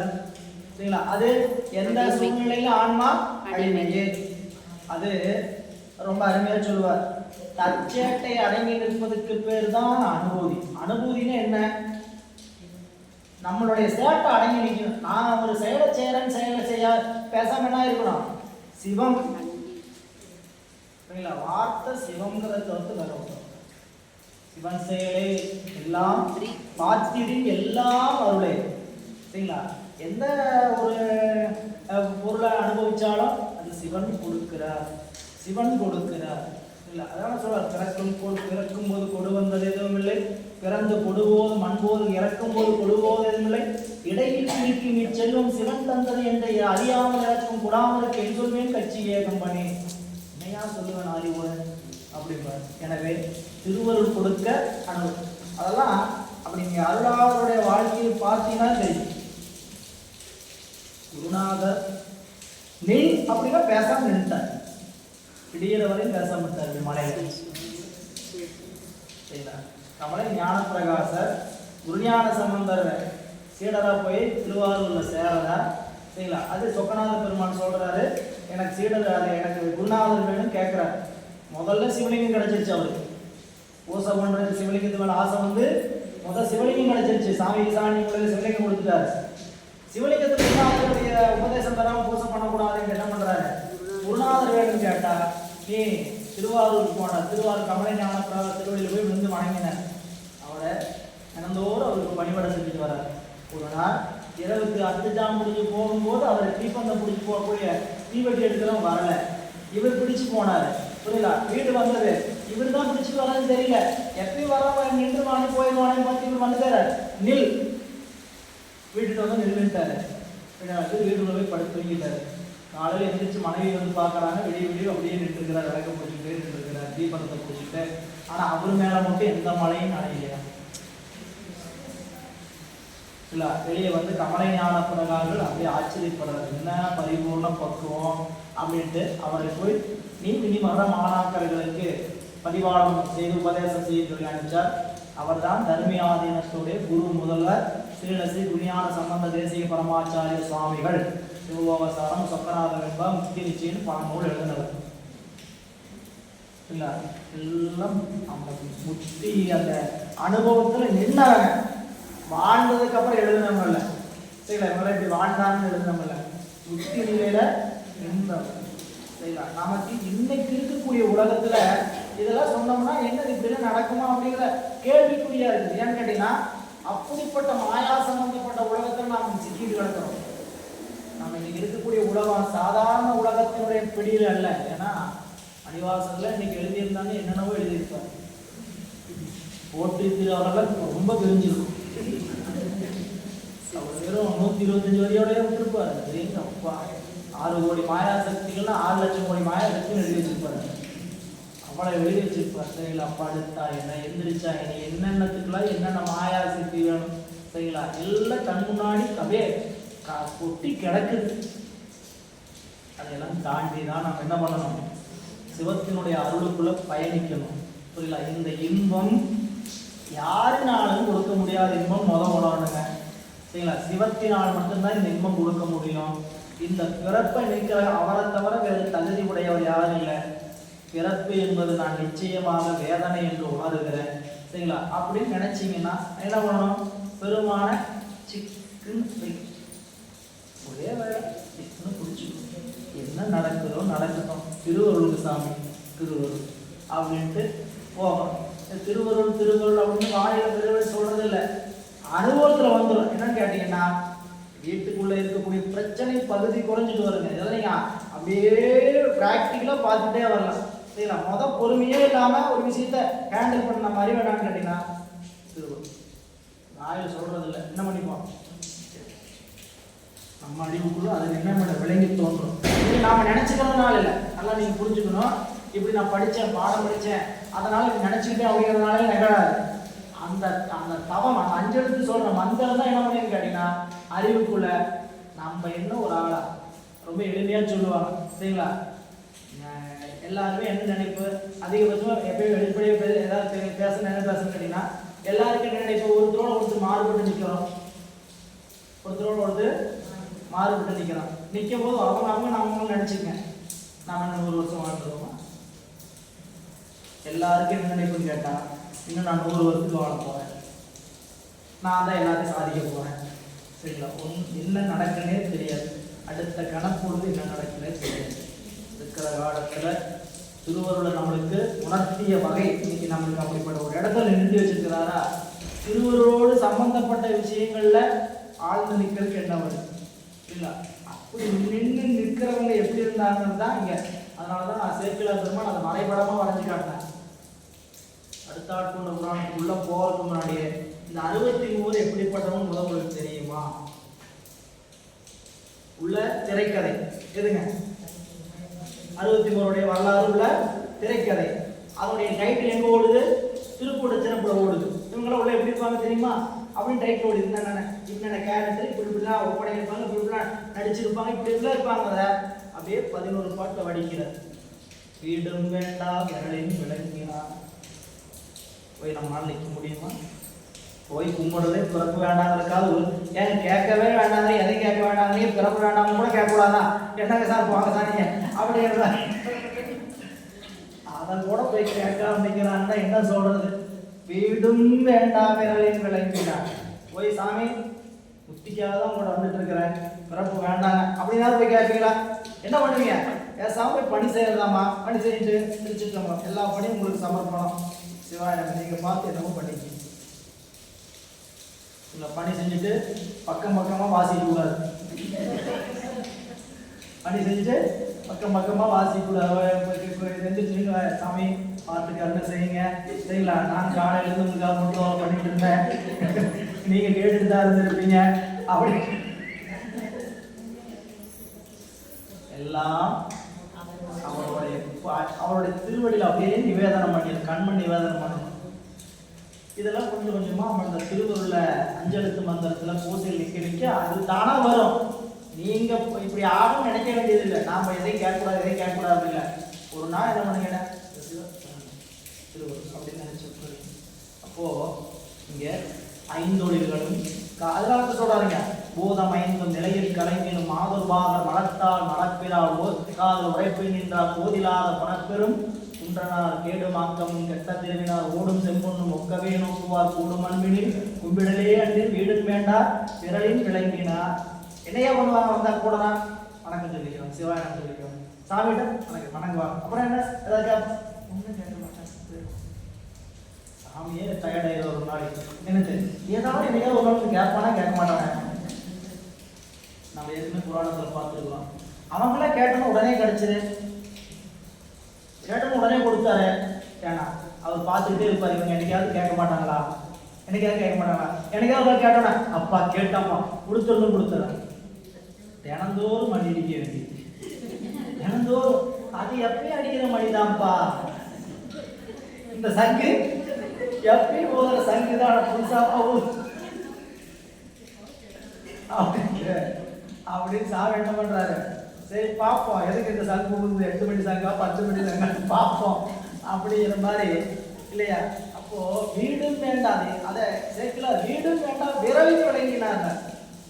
அது ஒவ்வொரு பாட்டையும் அவங்க வச்சிருக்கிற ஆரம் கண்டே ஆடையும் கந்தை பாரம் ஏசன் பணியாளர் உண்டில ஈர அன்பில் அது யாரும் குறைவில்லை வீரம் என்னால் விளையும் தகையதோ, வீரம் என்னால் விளையும் தகை. அவங்களுடைய வீரத்தை சொல்ல முடியுமா அப்படின்னு உள்ளுக்குள்ள அவங்களுடைய. அப்போ அந்த பெருமக்கள் இங்க அருவாண்மை நாயன்மார்கள் வரலாறு தான் இங்க அதுக்கான இலக்கியம்.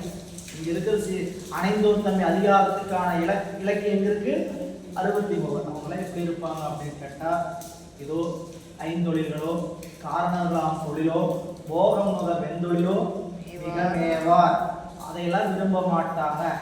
எதையாவது விரும்புவாங்களா? விரும்ப மாட்டாங்க அப்படின்னு காட்டார். இனி 93 எல்லாமறையும் அறிவுரினும் இங்கவர் இங்கு இவர் ஒன்று அல்லாத அறியாக. அட சீவன் முக்தர்கள் சிவத்தையே காண்பர், அவங்களால எல்லாத்தையும் அறிய முடியும். இப்ப நம்ம சீவன் முக்தருடைய அறிவு என்ன கேட்டீங்கன்னா வியாபக அறிவா மாறிடும். இப்ப நம்ம அறிவு எப்படி இருக்கு? நம்ம அறிவு எங்க இருக்கு? அறிவு வியாபக அறிவுனா புரியுது இல்லை உங்களுக்கு? சிவபெருமானுடைய அறிவு வியாபக அறிவு. உயிர் வியாபக பொருள் தான், அதுல ஒன்றும் சந்தேகம் இல்லை. உயிரும் வியாபக பொருள் தான்.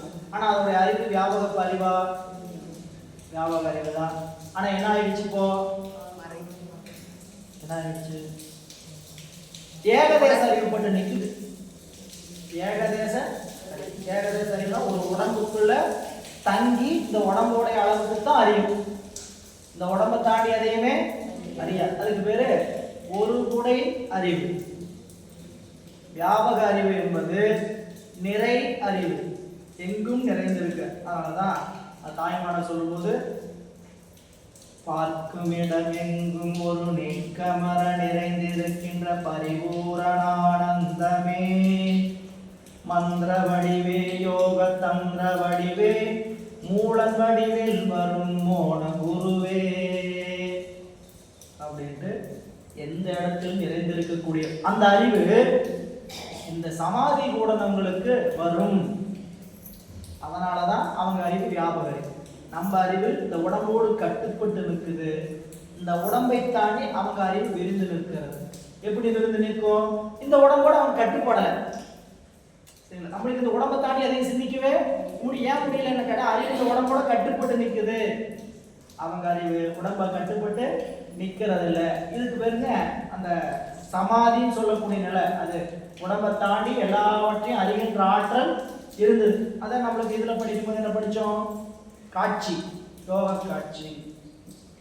காட்சிகள்ல ஞானிகளுக்குரிய காட்சி அதங்க எல்லாம் அறியும் அறிவுரினும் நமக்கு ஒரு வாய்ப்பு கொடுக்கிறார். எல்லாவற்றையும் அறிவதற்கான அறிவு. விரும்புமா விரும்ப மாட்டோமா? எல்லாம் அறிய வேண்டாம். பக்கத்துல இருக்க என்ன நினைக்கிறாங்க அஞ்ச படம் போவாங்க. சரிங்களா? வீட்டுல மாமியார் என்ன நினைக்கிறாங்க சும்மா அதிகமான தெரிஞ்சுக்க வேண்டாம்.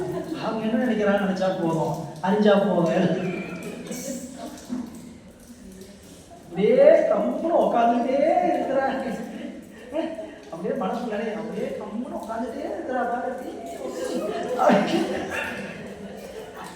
என்னதான் செய்ப்பாடு செய்வாடின்னு வாயத்தான் ஏதாவது சொன்னாதான் பரவாயில்ல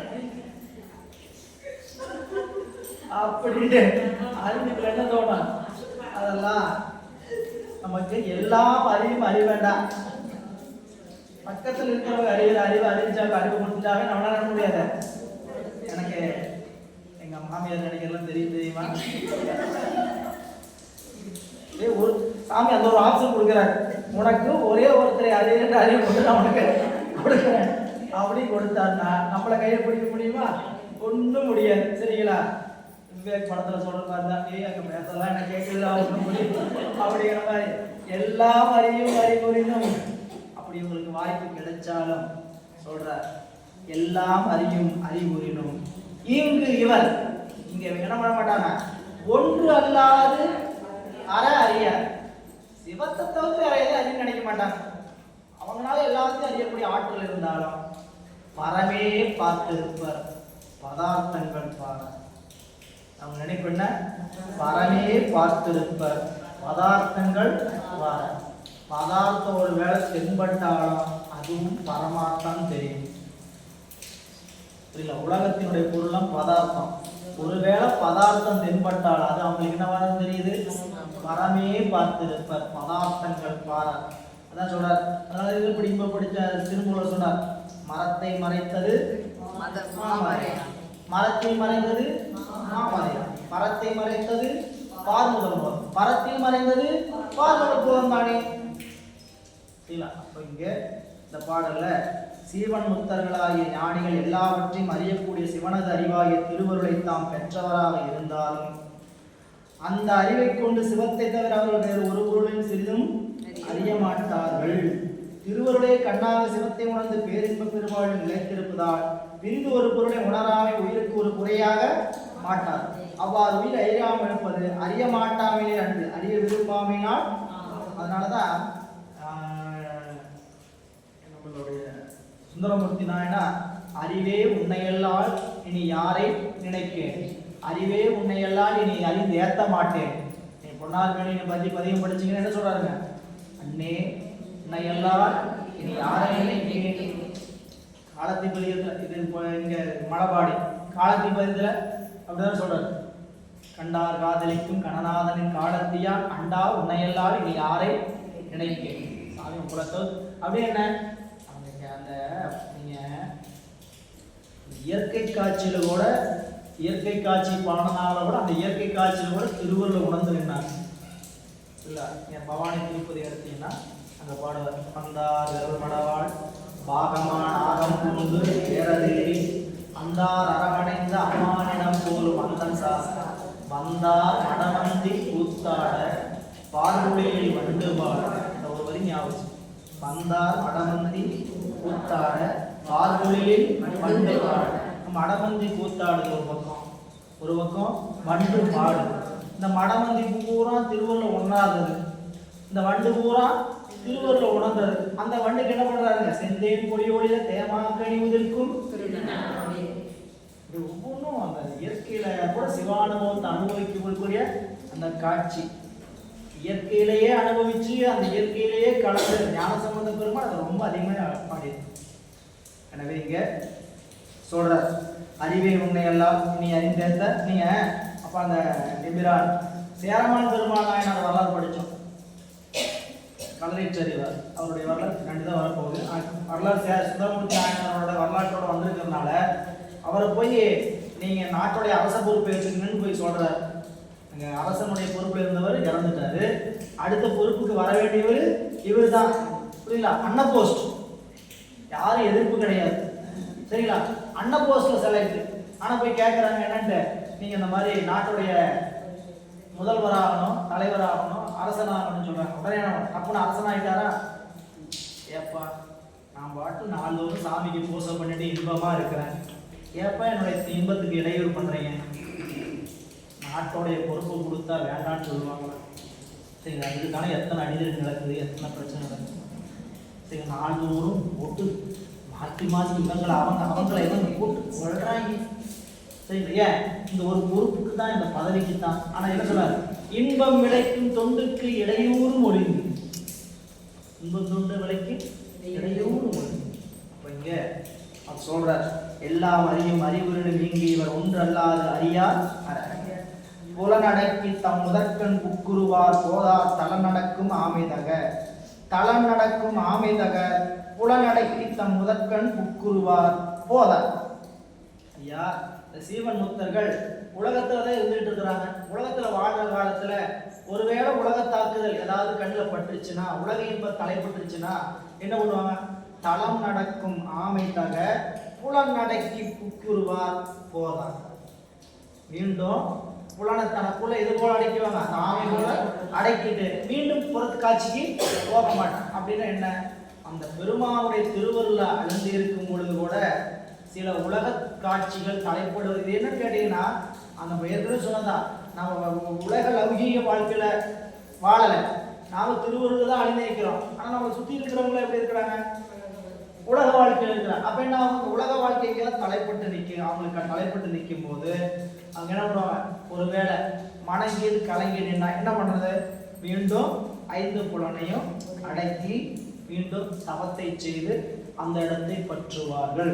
அதான் இங்க சொல்றார். ஆமையானது ஆரவாரம் உள்ள இடத்தில் செல்லும் பொழுது தன்னுடைய 5 உறுப்புகளின் உள்ளுக்கு இழுத்து வைத்துக் கொண்டு அசைவில்லாமல் கிடக்கும். ஆமையை போலவே சீவன் முத்தர்களும் உலகில் வாழ்கின்ற காலத்தில் தமது பொறிகளை அடக்கி ஒழுகுவர். மேலும் அவர்கள் தமக்கு முதற் பொருளாகிய சிவத்தில் புகுந்த அச்சிவத்தை மட்டுமே பொருந்தி நிற்பர் என்று இவ்வுலக விடயங்களில் தலையிட மாட்டார்கள்.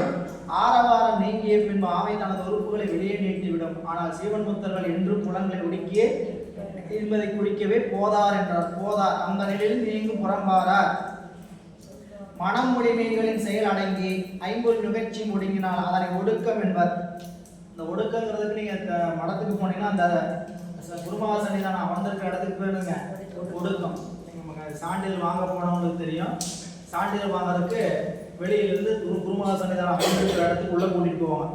அதுக்கே ஒடுக்கன்னு கேட்டீங்கன்னா, நம்மளுடைய அறிவு அந்த புலன் எல்லாம் ஒடுக்கி வேற எங்கேயும் செல்லாம நிக்கிற இடங்கிறதுனால அதுக்கு பேரு ஒடுக்கம். எனவே அந்த இதை சொல்றார். மனமொழி மெய்களால் செயலடங்கி 5 முயற்சி ஒடுங்கினால் அதை ஒடுக்கம் என்பர். நம் திருமணத்தில் நம் குருமூர்த்திகள் எழுந்திருக்கிற இடத்துக்கு ஒடுக்கம் என்பது பெயர்கள். இந்திரியங்கள் யாவும் ஒடுங்கி தவம் செய்கின்ற இடம் ஆதலின் ஒடுக்கம் என்று. சீவமுத்தர்கள் சர்வ வியாபகம் உடையவர்கள்.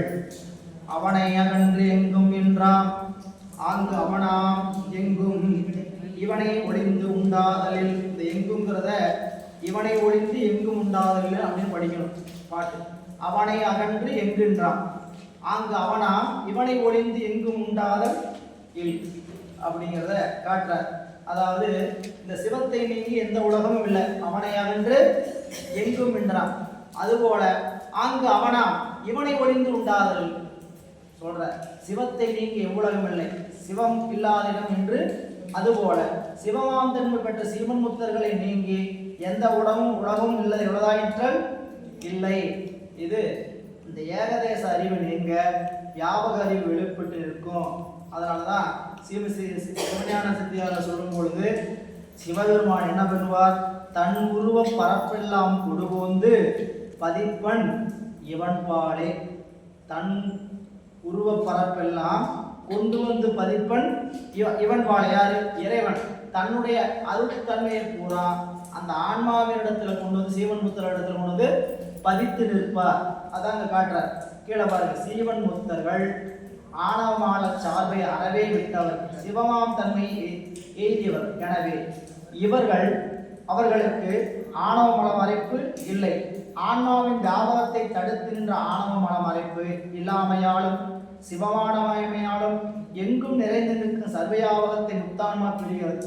எனவே சீவன் முத்தர்கள் முழு நிறைவு உடையவர்கள் என்பது கருத்து. அதனால இங்க சீவன் முத்தர்கள் அது இதுதான் ஒன்று நீயலை அன்றி ஒன்றில்லைனார். இல்லை அது சிவபெருமான் எங்கும் கலந்திருக்கிற நீ இல்லாம எந்த பொருளும் இல்லை. இங்க யாருக்கு சொல்றார்? சிவபெருமான் எப்படி எங்கும் கலந்து நிற்கிற நிலை இருக்குதோ அதுபோல சீவன் முத்தருடைய அறிவு எங்கும் கலந்து நிற்கக்கூடிய அறிவை பெற்று இருக்கும் அப்படின்னு காட்டுறார்.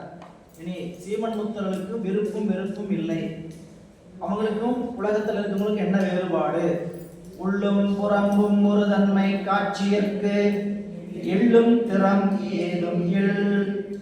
அதாவது உள்நோக்கும் போது விளங்கும் சிவத்தையும் புறத்தில் காணப்படும் உலகத்தையும் வேறு வேறாக காணாமல் எல்லாம் சிவமயமாக காணும் ஞானத்தை நிலையாக பெற்ற சீவன் முத்தர்களுக்கு எந்த ஒன்றையும் இகழும் தன்மை இல்லை. அதனால எல்லாத்துக்கும் பிறப்புக்கு முதல் காரணம் சரிங்களா விருப்பும் வெறுப்பும் தான். இந்த விருப்பு வெறுப்பு ஏன் வந்தது? ஆன்மாவின் இடத்துல இருக்கக்கூடிய ஆணவ மலத்தினம், அதுதான் காரணம். அப்போ அதனாலதான் சொன்னார் வேண்டாம் விருப்பும் வெறுப்பும் அந்த வில்லங்கத்தாலே விளையும் சனனம். வேண்டாம் விருப்பும் வெறுப்பும் அந்த வில்லங்கத்தாலே விளையும் சனனம். ஆண்டாம் உரைத்தபடியை அருளாளி கண்டுகொள் நெஞ்சே அப்படிவார். இல்ல வேண்டாம் விருப்பும் வெறுப்பும். சாப்பிடும் போது வெறுப்பு, அது வெறுப்பு. பார்க்கறவங்களை கண்டா விருப்பு வெறுப்பு. கொஞ்சம் கொஞ்சமா சிவத்துல அழுந்த அவங்க சிவம் அடியார்களை முதல் சிவமா பார்த்தீங்கன்னா தானே எல்லாத்தையும் ஒரு சிவமா பார்ப்போம். இங்க இருக்க திருநீர் பூசம் தொண்டர்களே சிவமா பார்க்க முடியல, ஒரு தன்மைப்பட்டு பார்க்க முடியலன்னா உலகத்தில் இருக்கக்கூடிய மற்ற விருப்பு வெறுப்பு செய்யறவங்களே எப்படி சிவமா பார்க்க முடியும்?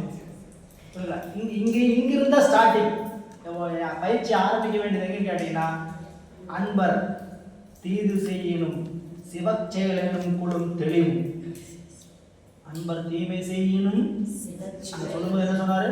அன்பர் தீமை செய்யணும் செய்ய மாட்டாங்க, செய்யணும் தீது செய்யணும் சிவச்செயல் என்னும் குழும் தெளிவும். சாமி ஒரு பலம் கொடுங்க, நான் அன்பர்கள் ஏதாவது எனக்கு துன்பம் கொடுத்து ஏதாவது செஞ்சுட்டாங்கன்னா அது சிவன் செயல் நினைக்கிற ஆற்றல்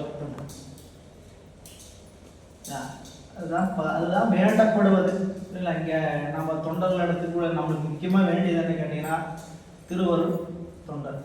அருவான்மை நாயன்மார் வரலாற்றில் 2-3 வரலாற்றை எடுத்து பார்த்தோம்னா அப்படியே அந்த காட்சியை பார்த்தலாம். நம்ம பல முறை சொன்னதான் எம்பிரான் நிரிபத்த நாயனாருடைய வரலாறு, எம்பிரான் நீப்பூர் நாயனாருடைய வரலாறு, எம்பிரான் ஏனாதிநாத நாயனாருடைய வரலாறு. இவங்கெல்லாம் ஏன் அப்படி நின்னாங்க? எதிரி வந்து தாக்க வந்த எதிரிகிட்ட பேசாம விட்டு நின்னாங்க. ஏன் நின்னாங்க அப்படின்னு கேட்டா திருநீர் பூசி இருந்தாருங்க. அவ்வளவுதான், வேற என்ன காரணம் இல்லை. அதிசூரன் வந்தான், அதிசூரன் என்ன செய்துட்டு வந்தான்? திருநீர் பூசிட்டு வந்தான். அப்படியே கேடையத்தை வச்சு மறைச்சிக்கிட்டே சண்டை போடுறான். சரி முதல்ல பல சண்டைக்கு கூப்பிட்டு அவன் தான் இந்த ஊர்ல ஒன்னா நீ இருக்கணும் இல்லை நான் இருக்கணும், 2 பேர்ல யாரோ ஒருத்தர் தான் வாழ் பயிற்சி கொடுக்கறத செய்யணும், வேற யாரும் செய்யக்கூடாது.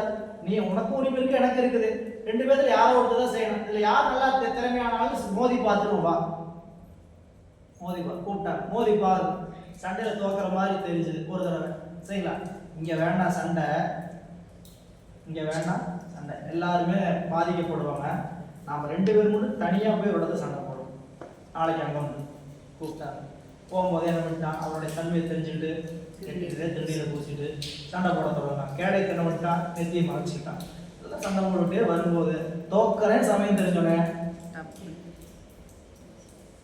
சரிங்களா அப்படி சண்டை வந்தவர் எதுக்காக திருநீர் பூசி இருக்கிறாரு தெரிஞ்ச உடனே ஏனாதிநாதர் என்ன பண்ணாரா, தப்புன்னு அவர் தான் ஜெயிக்கணும்னு நினைச்சவர் என்ன பண்ணிருக்கணும், கீழே போட்டுருக்கணும். இவருடைய கத்தியை கீழே போட்டுருக்கணும், பாலை கீழே போடலையா? ஏன்? அடியார் நிராயுதரை கொண்டாலும் படி அவருக்கு வந்து சேர்த்துருப்பான். ஒரு திருநீர் பூசணவர் எதுவும் ஆயுதம் இல்லாத குத்தி கொண்டாரு, அவருக்கு படி வந்துட்டு அப்படியே சும்மா சண்டை போடணும் பாவனை பண்ணி தோத்துட்டாரு. என்ன சொல்றது? சரிங்களா? அப்படியெல்லாம் நம்ம புராணத்தை கேட்டோம். சரிங்களா? தொண்டர்களுக்குள்ள இணக்கம்ங்கிறது அவ்வளோ சீக்கிரம் வந்து நிற்கிறது இல்லை. சரிங்களா? இதுதாங்க நம்ம அறிவுக்குள்ள வச்சுக்க வேண்டிய விஷயங்கள் கேட்டீங்கன்னா, நாம் அடியார் என்றால் இறைவனுக்கு அடிமை. அதை ஒத்துக்கிறீங்களா இல்லையா? பாடத்தில் அதை ஒத்துக்கிறீங்களா இல்லையா? அடியார் இறைவனுக்கு அடிமைனா அவருடைய தொண்டருக்கு அடிமைதான் இல்ல. அதனாலதான் அங்க சொல்லும் பொழுது பெருமான் அது நீ நம்பியாரூரரை போல இறைவனோட நெருங்கியவன் உண்டா? இறைவனோட நெருங்கியவன் உண்டா? நம்பியார் எப்படி நெருங்கும்? தம்பிரானோட அணுக்கத்தோட சரிங்களா? அவரே சிவபெருமான இடத்துல பித்தா புரை சூடி பெருமானே அருளாளன் திட்டித்தான் தொடங்கினார் சரிங்களா? அப்படிதான் பதிகம் பாடினார். அடியார்களை பாடும்போது அடியாருக்கும் அடியே, அடியாருக்கும் அடியே, அடியாருக்கும் அடியே இடத்துல எவ்வளவு நம்ம அப்படியே சேக்கிழார் பெருமான் வடிச்சு காட்டுறார். இவர்களுக்கெல்லாம் அடியேனாக யான் பண்ணும் நாள் என்னாலோ சாமி. இந்த தொண்டர்களாம் எப்படிப்பட்ட அன்புடையவர்கள் அப்படின்னாரு. அங்கு வந்த சாமி என்ன பண்றாரு? இந்த தொண்டர்கள்லாம் எப்படிப்பட்டவன் உனக்கு தெரியுமாப்பா அப்படின்னு எடுத்து வேற சொல்லி அவங்களெல்லாம் நீ போய் வணங்கிட்டு வாப்பா, அவங்களாம் போய் வணங்கிட்டு வர, வணங்கிட்டு வர சொன்னா நான் என்னான்னு சொல்லி வணங்குவேன். இப்படி சொல்லி வணங்குன்னு சாமி எடுத்து கொடுத்து ஒவ்வொரு வரியும் உள்ளத்தில் எடுத்து கொடுக்கிறார். பாடும்போது அடியாருக்கும் அடியேன், அடியாருக்கும் அடியேன். ஏன் சொல்லணும்? அடியேன்னு சொல்லிக்கலாம் சொல்ல, அப்படி சொல்லல. அவங்களுக்கு அடிமையாளர்களுக்கு எனக்கு கருதி இல்லை. அவங்களோட தொண்டருக்கு நான் தொண்டரா இருந்தா போதும். தொண்டருக்கு தொண்டரா இருக்கிறதா இப்ப கஷ்டம். தலைவரா இருக்கிறது எல்லாத்துக்கும் ஆசைதான், தொண்டரா இருக்கிறது கூட ஆசைதான். யாராவது தொண்டருக்கு தொண்டரா இருக்கிறதா? இல்ல, நீங்க தொண்டர்னா நானும் தொண்டன் தான், நான் ஏன் உனக்கு வேலை செய்யணும்? இல்ல, இவங்களை தெரியாம பாடிட்டு போனாங்க. நம்ம அந்த நெறி தானே படிக்கிறோம். ஐயா சொல்ற மாதிரி படிக்கிறது யாரும் என்ன நெறி? திருத்தொண்ட தொகை நெறி, பெரிய புராணத்தோட நெறி. அந்த நெறியில படிக்கிறவங்க தொண்டருக்கு தொண்டரா இருக்கணும்னு ஆசை வரணுமா வேண்டாம்? எவரேனும் தாமாக இலாடத்து இட்ட திருநீரும் சாதனமும் கண்டா உள்கி உவராதே அவரவரை நினைந்தடி உகந்த போது நினைந்தடிமை உகந்து நோக்கி இவர் தேவர் அவர் தேவன் என்று இரண்டாட்டாது ஒளிந்தீசல் திறமையே பேணி கவராதே தொடுமடியான் சேரமான் பெருமான் கண்டார் பண்ணான. அவரை பார்த்தோன்னே அவரு வார வேடத்தை நினைப்பித்து, நீங்க என்ன நினைச்சீங்க? சிவபெருமான கும்பிடுற அன்பு வேடத்தை நீங்க நினைக்க வச்சிட்டீங்க. பயப்படாம போங்க. மேல வரக்கூடிய வடு, அந்த உவர்மண்ணுடைய வடு, அந்த என்ன சொல்றது, அதனுடைய அச்சு, அதனுடைய படிவம், அது வந்து பார்த்து அது திருநீர் நினைக்கிறாங்க. திருநீர் பூசணம் பார்த்து தொண்டர்னு நினைச்சு சிவா அப்படின்னு நினைச்சாங்க. அந்த அன்பு செலுத்தணும்னா அந்த அன்பு தான் பெருமான் வந்து நமக்கு காட்டக்கூடிய நெறி. அப்ப இங்க சொல்ற உள்ளும் புறமும் ஒரு தன்மை காட்சியிற்கு எள்ளும் திறம் ஏழு எல்லா பொருள்களும், அதான் சொல்றார், எல்லா பொருள்களும் அவர்களுக்கு சிவமாகவே தோன்றுகின்றன என்பதால் அப்புறப்பொருள் பற்றி வரக்கூடிய காமம் கவிழி மயக்கம் முதலிய குற்றங்கள் இளையாயின. அதனால புறத்துல பார்க்கக்கூடிய இந்த 3 குற்றமும் இல்லையாய் போயிடுச்சு அப்படின்னு காட்டுறார். அதனாலதான் புறத்தே குருலிங்க சங்கமும் திருவேணி என்று சொல்லக்கூடிய நிலையில பல்லுயிர் அனைத்தையும் ஒக்க பார்க்கும் நின் செல்வ கடவுள் தொண்டர் வாழ்வும். நம்முடைய அப்பர் சுவாமிகள் இதில் காட்டினார் திருவையாற்றில, கண்டேன் அவர் திருப்பாதம் கண்டறிய மணிவாசக பெருமான் காணும் கரணங்கள் எல்லாம் பேரின்பவென பேணுமடியார் பரப்பகல. சிவலிங்க திருமேனி, இந்த உலகத்தினுடைய வடிவமே ஒரு சிவலிங்க திருமேனி தான். ஒவ்வொரு மனிதனுடைய படைப்பு, இறைவன் எப்படி படைச்சிருக்கிற இந்த உடம்பு எப்படி இருக்குது அப்படின்னு கேட்டீங்கன்னா சிவலிங்க கோலத்தில் பெரும் பொருள் இந்த உலகத்துல வடிவமைப்பே உலகத்தினுடைய படைப்பு. அப்ப நம்ம இப்படிதான் பார்க்கலாம், சிவலிங்கமா ஒரு டிராப்ல இருந்து சிவலிங்கமா தான் நம்மளுக்கு தெரியுது. நம்மளால காட்சி பார்க்கணும்னு நினைச்சா அப்படிதான் பார்க்கணும். ஒவ்வொரு பொருளும் சிவத்தினுடைய தன்மை பெற்று இருக்குது. சிவத்தினுடைய தன்மை என்பது, சிவம் என்பது இன்ப பொருள், சக்தி என்பது ஆற்றல் பொருள், செயல் பொருள். நீங்க ஒரு பொருள் எடுத்து அனுபவிச்சீங்கன்னா அதுல இன்பம் இருக்குதா இல்லையா? அதுல ஆற்றல் இருக்குதா இல்லையா? ஒரு அரிசி எடுத்து சாப்பாடை செஞ்சு சாப்பிட்டீங்க, அந்த இன்பம் இருக்கா இல்லையா? அந்த சாப்பாட்டுனால சக்தி வந்ததா இல்லையா? அப்ப சிவம் சக்தி அங்க இருக்கா இல்லையா? இல்ல, சோத்துக்குள்ள இருக்கா சொக்காத்தேன், சோத்துக்குள்ள இருக்கா ஆமா சரி. அப்போ இங்க அப்படி நம்ம என்ன பண்ணல, தண்ணியை பார்த்தா திருவானைக்கான் ஞாபகம் வந்தா பரவாயில்ல, நெருப்பு பார்த்தா அண்ணாமலையா ஞாபகம் வர மாதிரி ஒவ்வொன்றுக்கும் அந்த நினைப்பு. வாழ்கின்ற வாழ்க்கையில சிவத்தோடு பயணிக்கிறது எப்படி? நாம துறவியா காவியோட அணிஞ்சுக்கிட்டு அப்படிலாம் பயணிக்க நம்மளுக்கு வாய்ப்பு சாமி திருவருள் தான் சொல்லணும். சரி, இல்லைன்னு சொல்லக்கூடாது. அதெல்லாம் திருவருள் தான் சொல்லணும். ஆனால் நம்ம அறிவில் பயணிக்கிற வரைக்கும் சிவம் சிவம் சிவம் அப்படின்னு அறிவை வச்சுக்க முடியுமா அப்படின்னா அப்படிப்பட்டவர்கள் தான் ஞானிகள். உள்ளும் புறம்பும் ஒரு தன்மை காட்சி. நம்மளுக்கு எப்படி உள்ளும் புறமும் ஒரு தன்மை காட்சி. எள்ளும் திறம் ஏதுங்க. வேற எதை வெறுப்போட பார்க்குற வழக்கம் அதுதான். வேண்டுதல் வேண்டாமையெல்லாம் நடி சேர்ந்தார். அப்ப இங்க அடுத்தது 97. உருந்தொழிற்கு தக்க பயன் உலகம் தக்கம் வருந்தொழிற்கு வருந்தொழிலும் பாடம் அருந்தொழிலும் பாடம். உருந்தொழிற்கு தக்க பயனும் உலகம் தத்தம் அருந்தொழிற்கு வாய்மை பயன். இந்த பாடல்ல நாம் உருந்தொழில் வருந்தொழில் இல்லை அருந்தொழில் ரெண்டு வச்சுருக்கேன். உருந்தொழில் என்னன்னு கேட்டீங்கன்னா யான் எனது என்று செய்கின்ற செயல் அத்தனையும் உருந்தொழில். அப்படி செஞ்சீங்கன்னா அதுக்கான பயன் என்ன? உலகம். அதை விட்டுட்டு அது கெட்டு அருந்து நிற்கக்கூடிய நிலையில் நின்னீங்கன்னா அதற்கான பயன் சிவம். அது என்னன்னு சொல்றாரு? வாய்மை பயன். சரிங்களா? நம்ம ஏற்கனவே பார்த்துருக்கிறோம். வாய்மை என்பது யாரை குறிக்கும்? சிவத்தை குறிக்கும். வாய்மை எனப்படுவது யானெனின் யாவதொன்று தீமையில்லாத சொல். சரி, அப்ப அந்த வாய்மை வாய்மை என்ன? தீமை இல்லாத சொல். அந்த வாய்மை என்பது சிவத்தை சொன்னீங்கன்னா தூய்மையான சொல், தீமையில்லாத சொல். எனவே இங்க கீழே பாருங்க, யான் எனது செருக்கோடு செய்யப்பட்ட வினைக்கு தகுந்த பயன் துன்பங்கள் மிகுந்துள்ள உலக வாழ்க்கையே ஆகும். அத்தகைய செருக்கு நீங்கிய தொழிலுக்கு வருந்தொழில் அருந்தொழில் உரிய பலன் மெய்ப்பொருளாய முக்தி இன்பமே ஆகும். அப்போ உருந்தொழில் பற்றோடு செய்யப்படும் தொழில், வருந்தொழில் பற்றின்றி செய்யப்படும் தொழில். வாய்மை மெய்ப்பொருளாகிய சிவம், முக்தி இன்பம். சீவன் முக்தர்கள் எது செய்தாலும் அகந்தை மமதை அகங்காரம் மமகாரம் இல்லாமல் சிவன் செயலாகிய யாவற்றையும் செய்வர்.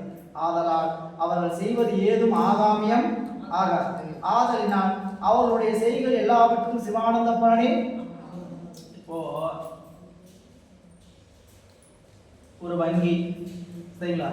அந்த வங்கியில காசாளர் அமர்ந்திருக்கிறார். அவர் காலையில் கணக்குக்கு ஒரு குறிப்பிட்ட தொகை எடுத்து வந்து கல்லால் உட்கார்றாரு, சரிங்களா? அந்த கவுண்டரில் வந்து உட்கார்றாரா, அவருக்கு அந்த பணம் மேலே ஏதாவது விருப்பம் வருமா? அவர்கிட்ட கணக்குல கோடி கணக்கு வந்து உட்காந்துட்டார், லட்சக்கணக்கில் வந்து உட்காந்துட்டார், கவுண்டரில் உட்காந்தாச்சு, சரிங்களா? இவருக்கு அதில் என்ன ஏற்படாது? சரி, வந்து ஒருத்தர் இவர் 50 லட்ச ரூபா வந்து உட்காந்தாரு. 40 லட்ச ரூபா ஒருத்தர் டிராஃப்ட் எழுதிட்டு வந்து பணம் வாங்க பண்ணிட்டார். 40 லட்ச ரூபா போகுது, அப்படி அதை கவலை கூட வர எடுத்து கூட போட்டோம், புரியல? இதெல்லாம் அப்படி வச்சுப்பா. எப்படி நிற்பாங்க அப்படின்னு கேட்டீங்கன்னா, வந்ததை வரவழி போனதை செலவு போட்டோம் பட்டோம் அப்படி என்ன பண்ணா அதையெல்லாம் அற்று நிற்கணும். அந்த இடத்துல நம்மளுக்கு அறிவு என்ன ஆகக்கூடாதுன்னு கேட்டீங்கன்னா, போச்சு வருது அப்படின்னு விருப்பமோ, போச்சுங்கிற வெறுப்போ துன்பமோ வரக்கூடாது. இல்லை, இது அதான் சொல்றது. அது சின்னதாக கொஞ்சம் கொஞ்சமாக பிரிஞ்சு பெருசாகிட்டே போகும். என்ன ஆகிட்டு கேட்டா, சிறிய பொருளில் ஏற்பட்ட மாற்றம் பெரிய பொருள் வரை வந்து நிற்கும். நம்ம வாழ்நாளில் சிறிய பொருளுக்கெல்லாம் மனக்கலையும் நிற்க மாட்டோம். சில காலம் அப்படின்னா மன பக்குவப்பட அடுத்து பார்த்துக்கலாம், வாழ்க்கை பார்த்துக்கலாம். மகிழ்ந்து நிற்கிறதோ துவண்டு நிற்கிறதோ நீங்கிடுது. இதுதாங்க வழிபாட்டினுடைய முதற்கட்ட பயன். நம்ம என்ன ஆகுன்னு கேட்டீங்கன்னா, துன்பம் வராம இருக்காது, துன்பம் வரும். இப்போ நம்ம போய் பெருமாள் இன்னொரு கேள்வி என்ன கேட்க ஆரம்பிச்சுக்கோங்க. இங்க பாருங்க, எப்படி இருந்தாலும் துன்பம் வரத்தான் போகும், சரியா? அதை தாங்கிறதுக்காக வழி காணியை கொடுங்க.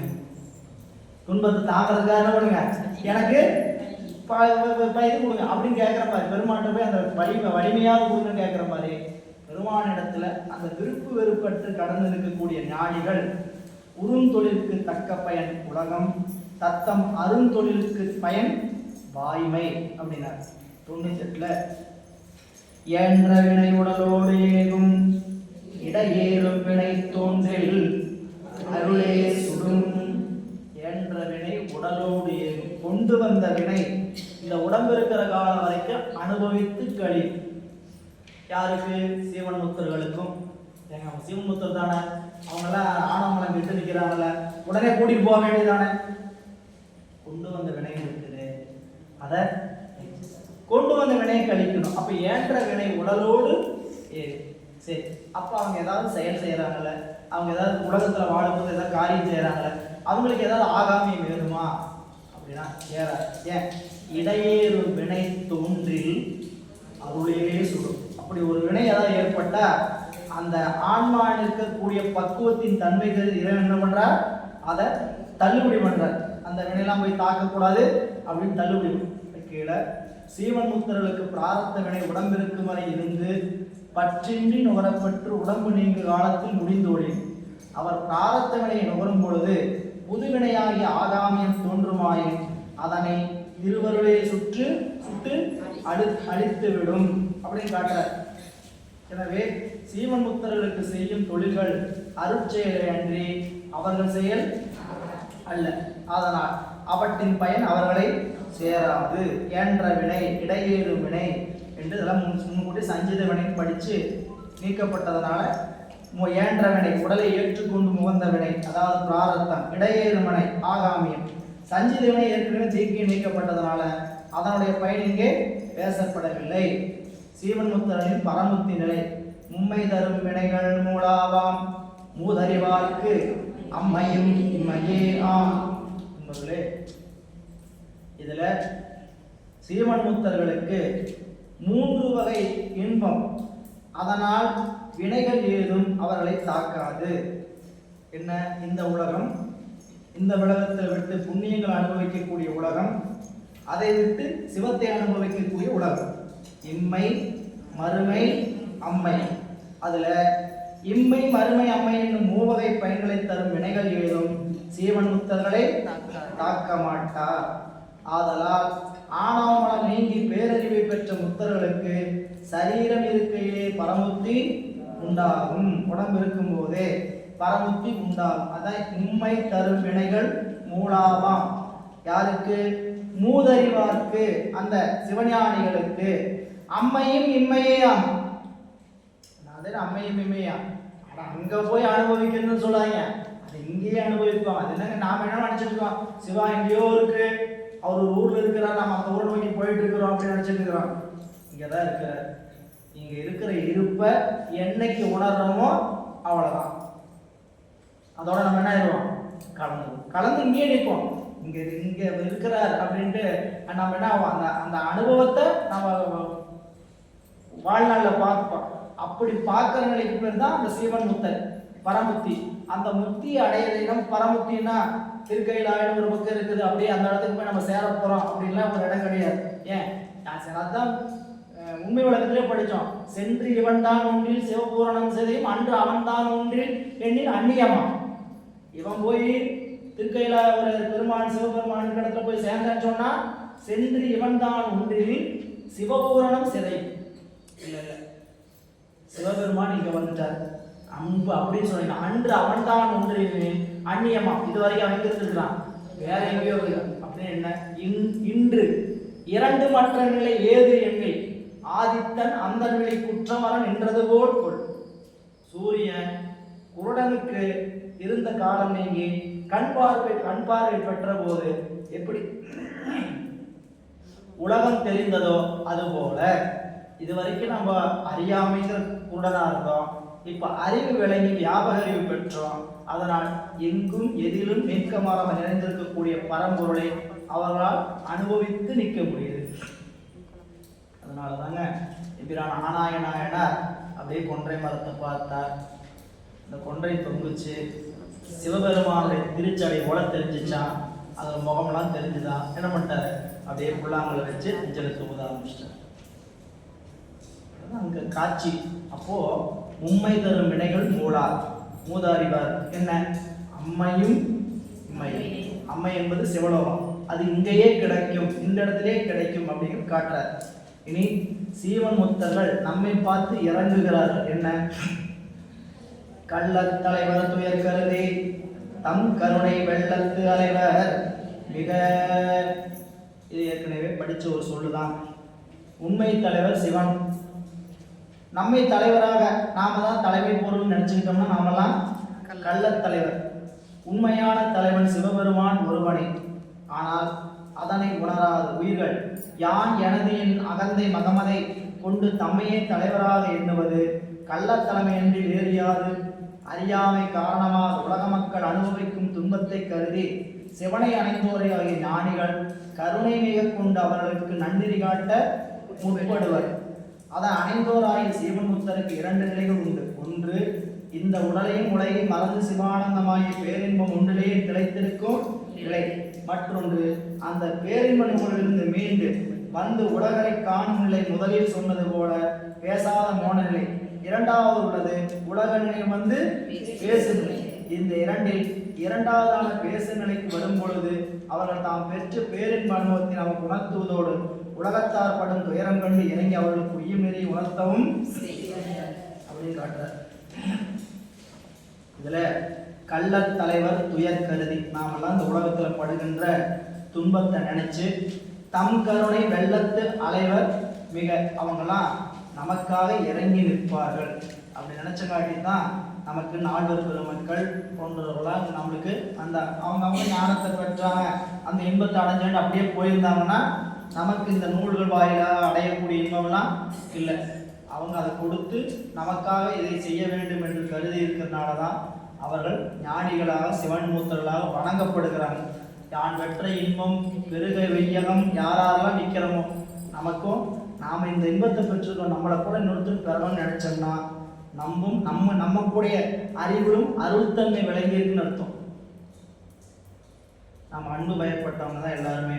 ஆனா அருள்தன்மை நம்மளோட விளங்குறது எப்படி தெரிஞ்சுக்கலாம்னு கேட்டீங்கன்னா, நான் இந்த சிவத்தை வழிபடுவதனால் இந்த நெறியில் நிற்பதனால் இந்த இன்பத்தை நான் அடைய முடியுது.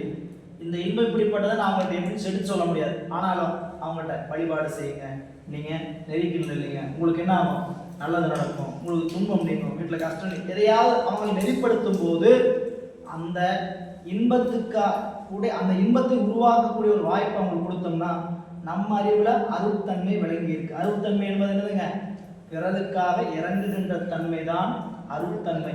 அவங்க கஷ்டப்படுறாங்க, நல்லா கஷ்டப்படுறது வேணும் அப்படின்னு நினைக்கிறதுக்கு பேர் அருட்தன்மை. துன்பப்படுறாங்களா, எவ்வுயிரும் காக்கவோ ஈசன் உண்டோ இல்லையோ அவ்வுயிரில் நாம் ஒருவர் அல்லவோ. ஏதாவது ஒரு உயிர் துன்பப்படுதுன்னா அந்த துன்பத்தை நம்ம துயர் மாதிரி நினைச்சினா அதுதான் ஈசனை நீ வணங்குவதற்கான அடிப்படை அப்படின்னு இந்த பாடலை முடிச்சு இந்த திருப்பருட்பயன் நூலை நமக்கு அதிகாரத்தை நிறைவு செய்கின்றார். நாமும் இந்த நூலை இந்த அளவில் நிறைவு செய்து கொள்கின்றோம். திருச்சிற்றம்பலம்.